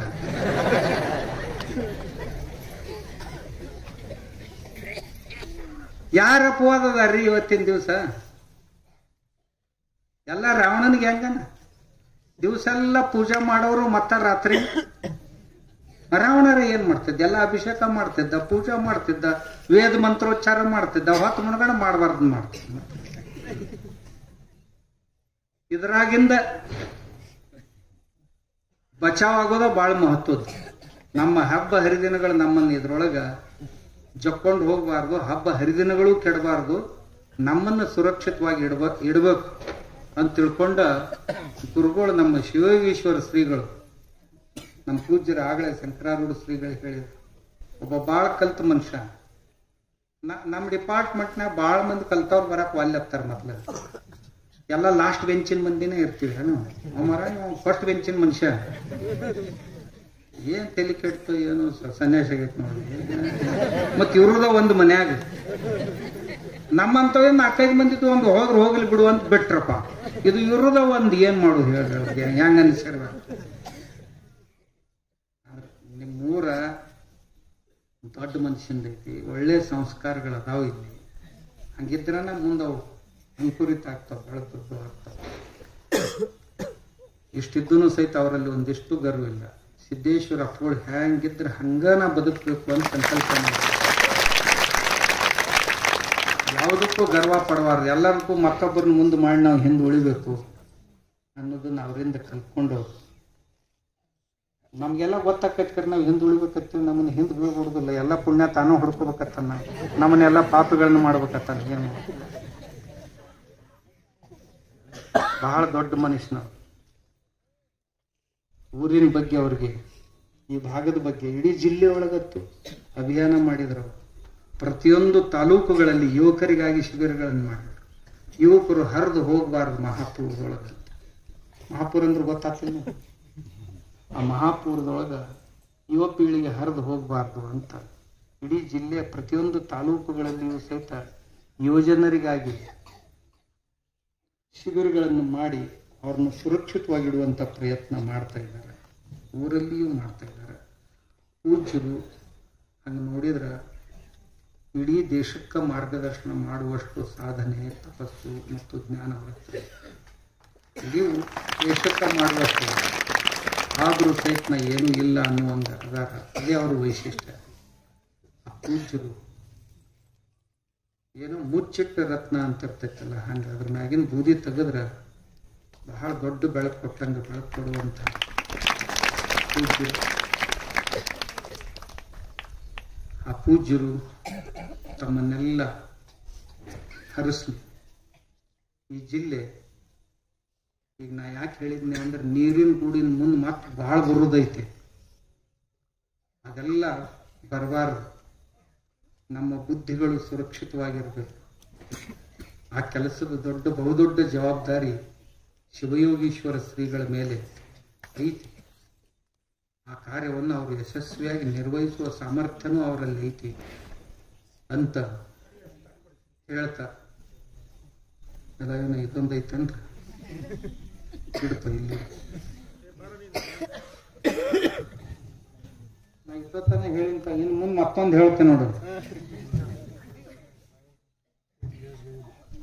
ಇವ ನಿಮ್ಮ ಊರವ ಅದಾನ, ಇದೇ ಊರವನು ಬಬಲೇಶ್ವರದವ ಅದಾನ, ಇಲ್ಲೇ ಮಗಲ್ಲ ಹಳ್ಳ್ಯಾವ ಅದಾನ. ಇವ ಗಂಡ ಹೆಂಡತಿ ಮಕ್ಕಳು ಇವನ್ನೆಲ್ಲ ಮನ್ಯಾಗ ತಯಾರು ಮಾಡ್ತಾರ. ಇವ ಆಕಳದ ಸಗಣಿ ಅಗ್ನಿಹೋತ್ರ ಅಂತ ಮಾಡ್ತಾರ ಸೂರ್ಯೋದಯಕ್ಕ. ಇದು ಕಿಟ್ ಐತಿ ನೋಡ್ರಿ. ಇದ್ರೊಳಗ ಒಂದು ಕುಳ್ಳು ಮುರಿದಿಡುದ ಇಟ್ಟು ಒಂದು ಚಿಟಿಗೆ ಅಕ್ಕಿ ತಗೊಂಡು ಅದಕ್ಕೆ ಒಂದು ಹನಿ 2 ಹನಿ ತುಪ್ಪ ಹಚ್ಚಿ ಈ ಕುಳ್ಳಿನ ಮ್ಯಾಗ ಹಾಕಿ ಕರ್ಪೂರ ಹಚ್ಚಿ ಬಿಡುದ. ಹಚ್ಚಿದ್ರಿ ಅಂತಂದ್ರ ಅದರ ಹೊಗೆ ಏನು ಮನಿಯೊಳಗೆ ತುಂಬತೈತಲ್ಲ, ಆ ಹೊಗೆಯಿಂದ ನಿಮ್ಮ ಮನಿ ಹವಾ ಶುದ್ಧ ಆಗೋದಲ್ದ, ಆ ಹವಾ ನಿಮ್ಮ ಮೂಗ್ನ್ಯಾಗ ಹೋತು ಅಂದ್ರೆ ಈ ದಮ ಅಸ್ತಮ ಇಂಥವು ಏನು ಜಡ್ ಇರ್ತಾವಲ್ಲ ಅವು ಸಹಿತ ಹೋಗ್ತಾವ. ಅದ್ರ ಸಲುವಾಗಿ ಇವ್ರು ಕುಳ್ಳು ತಯಾರು ಮಾಡ್ತಾರೆ ಇಂಥ ಗುಂಡನ್ನು. ಇದನ್ನ ಹೋಮ ಮಾಡಿದ ನಂತರ ಏನು ಬೂದಿ ಉಳಿತೈತಲ್ಲ, ಈ ಬೂದಿ ಹೋಮದ ಬೂದಿ ಇದನ್ನೊಂದು ಚಮಚ ರಾತ್ರಿ ಕುಡಿ ನೀರಿನ ಹರಿವ್ಯಾಗ ಹಂಡ್ಯದಾಗ ಹಾಕಿ ಬಿಡ್ಬೇಕು. ಹೊತ್ತು ಹೊಂಡೋದ್ರಾಗ ಆ ನೀರು ಎಷ್ಟು ಶುದ್ಧ ಆಗಿರ್ತೈತೆ ಅಂದ್ರೆ ಅದಕ್ಕೆ ಪೂಜ್ಯರೇ ಉದಾಹರಣೆ. ಗುರುಗಳಿಗೆ ಸ್ವಲ್ಪ ನೆಗಡಿ ಗಂಟ್ಲ, ಸ್ವಲ್ಪ ಗ್ಯಾಸ್ಟ್ರಿಕ್ ಆಸಿಡಿಟಿ ಇಂಥವು ಆಗ್ತಿದ್ದು ನೀರಿನಿಂದಾಗಿ. ಆದ್ರ ಅವ್ರು ಯಾವಾಗ ಅವ್ರ ಹಂಡ್ಯದಾಗ ಬೂದಿ ಹಾಕ್ಲಾಕ್ ಶುರು ಮಾಡಿದ್ರಲ್ಲ, ಅವಾಗಿಂದ ಇವೆಲ್ಲ ತಕರಾರು ತಾನೇ ಹೋಗ್ಬಿಟ್ಟು ಆ ನೀರಿನೊಳಗೆ ಏನೇನು ಯಾವ್ಯಾವ ಘಟಕಗಳ ಕಡಿಮೆ ಇರ್ತಾವ ಅವನ್ನೆಲ್ಲ ತುಂಬು ಸಾಮರ್ಥ್ಯ ಈ ಅಗ್ನಿಹೋತ್ರದ ಬೂದಿ ಒಳಗಿರ್ತದೆ. ಇದನ್ನ ನೆನಪಿನಾಗ ಇಟ್ಕೋರಿ. ಇವು ಧೂಪ, ಇವು ಸಗಣಿಯಿಂದನ, ಜವಾರಿ ಆಕಳಿ ಸಗಣಿಯಿಂದ ಮಾಡಿದ್ರು. ಇದ್ರೊಳಗ ಬೇನ್ ತಪ್ಪಲ, ಸ್ವಲ್ಪ ಹುಲುಗ್ಲಿ ತಪ್ಪಲ, ಕರ್ಪೂರ, ಆಮೇಲೆ ಇದು ಜೇಕಿನ ಬೇರ, ಸ್ವಲ್ಪ ಎಳ್ಳೆಣ್ಣೆ ಹಾಕಿ ಇದನ್ನ ಮಾಡ್ಯಾನ. ಇದನ್ನ ಹಚ್ಚಿಟ್ರಿ ಅಂದ್ರೆ ಮನ್ಯಾಗ ದೇವ್ರ ಮುಂದ ಮನ್ಯಾನ ಹವಾನು ಶುದ್ಧ ಆಕೈತಿ. ಸೊಳ್ಳೆ ಪಳ್ಳಿದ್ದು ಅಂದ್ರೆ ತಾನೋ ಓಡಿ ಹೋಗ್ತಾವ. ನಿಮಗೂ ಸಹಿತ ಬಹಳ ಅನುಕೂಲ ಇದೆ. ಇದನ್ನು ಮನ್ಯಾಗ ತಯಾರು ಮಾಡ್ತಾನ. ಆಮ್ಯಾಗ ಇವು ನೋಡ್ರಿ, ಇದು ಮೊಬೈಲ್ ಸ್ಟ್ಯಾಂಡು. ಇದ್ರ ಮ್ಯಾಗ ಹಿಂಗ್ ಮೊಬೈಲ್ ಇಡುದು. ಇದು ಸಗಣಿದು. ನಿಮ್ಮ ಮೊಬೈಲ್ಗಳಲ್ಲಿ ರೇಡಿಯೇಷನ್ ಅಂದ್ರೆ ಕ್ಷಕಿರಣಗಳು ಬರ್ತಿರ್ತಾವ. ಹಿಂಗ್ ರಿಂಗ್ ಬಂತಿಲ್ಲೋ, ಬಂದ್ ಕೂಡ್ಲೆ ಆ ಮೊಬೈಲ್ದಿಂದ ಹಿಂಗ್ ಹೊರಗೆ ಬೀಳ್ತಿರ್ತಾವ. ಆಮ್ಯಾಗ ನಿಮ್ಮ ಅಕ್ಕಪಕ್ಕದಾಗ ಮೊಬೈಲ್ ಇಟ್ರಿ ಅಂತಂದ್ರೆ ಅದರಿಂದ ಯಾವಾಗ್ಲೂ ಮೆಸೇಜು ಅವು ಏನರ ಬರ್ತಿದ್ವು ಅಂದ್ರೆ ಅವಾಗ ಅದರ ಕ್ಷಕಿರಣಗಳು ಹೊರಗೆ ಬರ್ತಿರ್ತಾವೋ, ಅವು ನಿಮ್ಮ ಶರೀರದ ಮೇಲೆ ಪರಿಣಾಮ ಮಾಡ್ತಾವು. ನಿಮ್ಮ ಶರೀರದಲ್ಲಿ ಹಾರ್ಮೋನಿಕ್ ಇಂಬ್ಯಾಲೆನ್ಸ್ ಆಗಿ ಕೆಲವೊಂದು ರೋಗಗಳು ಹುಟ್ಕೊಳ್ತಾವು. ಅದನ್ನ ತಡೆಯೋ ಕೆಲಸ ಈ ಸಗಣಿ ಸ್ಟ್ಯಾಂಡ್ ಮಾಡ್ತದೆ. ಇದು ಚೀಪ್. ಇದು ನಿಮ್ಮ ಮೊಬೈಲ್ ಹಿಂದೆ ಹಚ್ಚಿ ಬಿಡುದು. ಇದನ್ನ ಇದೇನಿಲ್ಲ, ಸಗಣಿನ ಲಟ್ಸಿ ಇದಕ್ಕೊಂದು ಅಂಟು ಪಟ್ಟಿ ಹಚ್ಚ. ನಾವು ಬಹಳ ಕಠಿಣ ಕೆಲಸ. ಇದನ್ನ ಮಾಡ್ತಾನೆ. ಇದು ಎಷ್ಟು ರೂಪಾಯಿ ಮಾಡ್ತಾನೆ?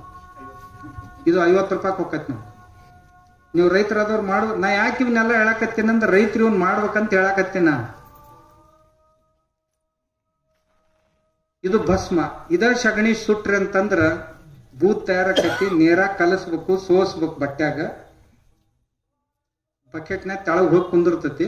ಒಂದ್ 2 ತಾಸು ಬಿಡ್ರಿ, ನೀರೆಲ್ಲ ತಿಳಿ ಆಕೈತಿ. ತಿಳಿ ನೀರ್ ತೆಗೆದು ಹಾಕ್ರಿ. ಕೆಳಗೆ ಏನ್ ರಾಡಿ ಉಳಿದಿರ್ತೈತಿ ಅದನ್ನೊಂದು ಗೋಣಿ ಚೀಲದ ಮ್ಯಾಗ ಹಿಂಗ್ ತೆಗೆದಿಡ್ರಿ. ಒಂದ್ 2 ತಾಸಿನ ನಂತರ ನೀರೆಲ್ಲ ಹೀರ್ಕೋತೈತಿ. ಅವಾಗ ಒಂದು ಕಟ್ಗಿ ಪಟ್ಟಿ ತಗೊಳ್ಳೋ ಕೈಯಾಗ ತಗೊಂಡ್ ಹಿಂಗ ಹಿಂಗ ಹಿಂಗ ಹಿಂಗ ಬಡದು ಇದಕ್ಕೆ ಆಕಾರ ಕೊಡ್ಬೇಕು. ಇದು ಇವತ್ತು ಆಕೈತಿ. ಇದು ಇವತ್ತಾಗಿಂದ ಬಿಸಿಲ್ನಾಗ ಒಣಗಿಸಿ ಕುಳ್ಳು ಹಾಸಿ ಕುಳ್ಳಿನ ಹಾಸಿ ಇವನ್ ಒಟ್ಟಬೇಕು. ಅದ್ರ ಮ್ಯಾಗ ಮತ್ ಮ್ಯಾಗ ಕುಳ್ಳು ಹಾಕಿ ಬೆಂಕಿ ಹಚ್ಬೇಕು.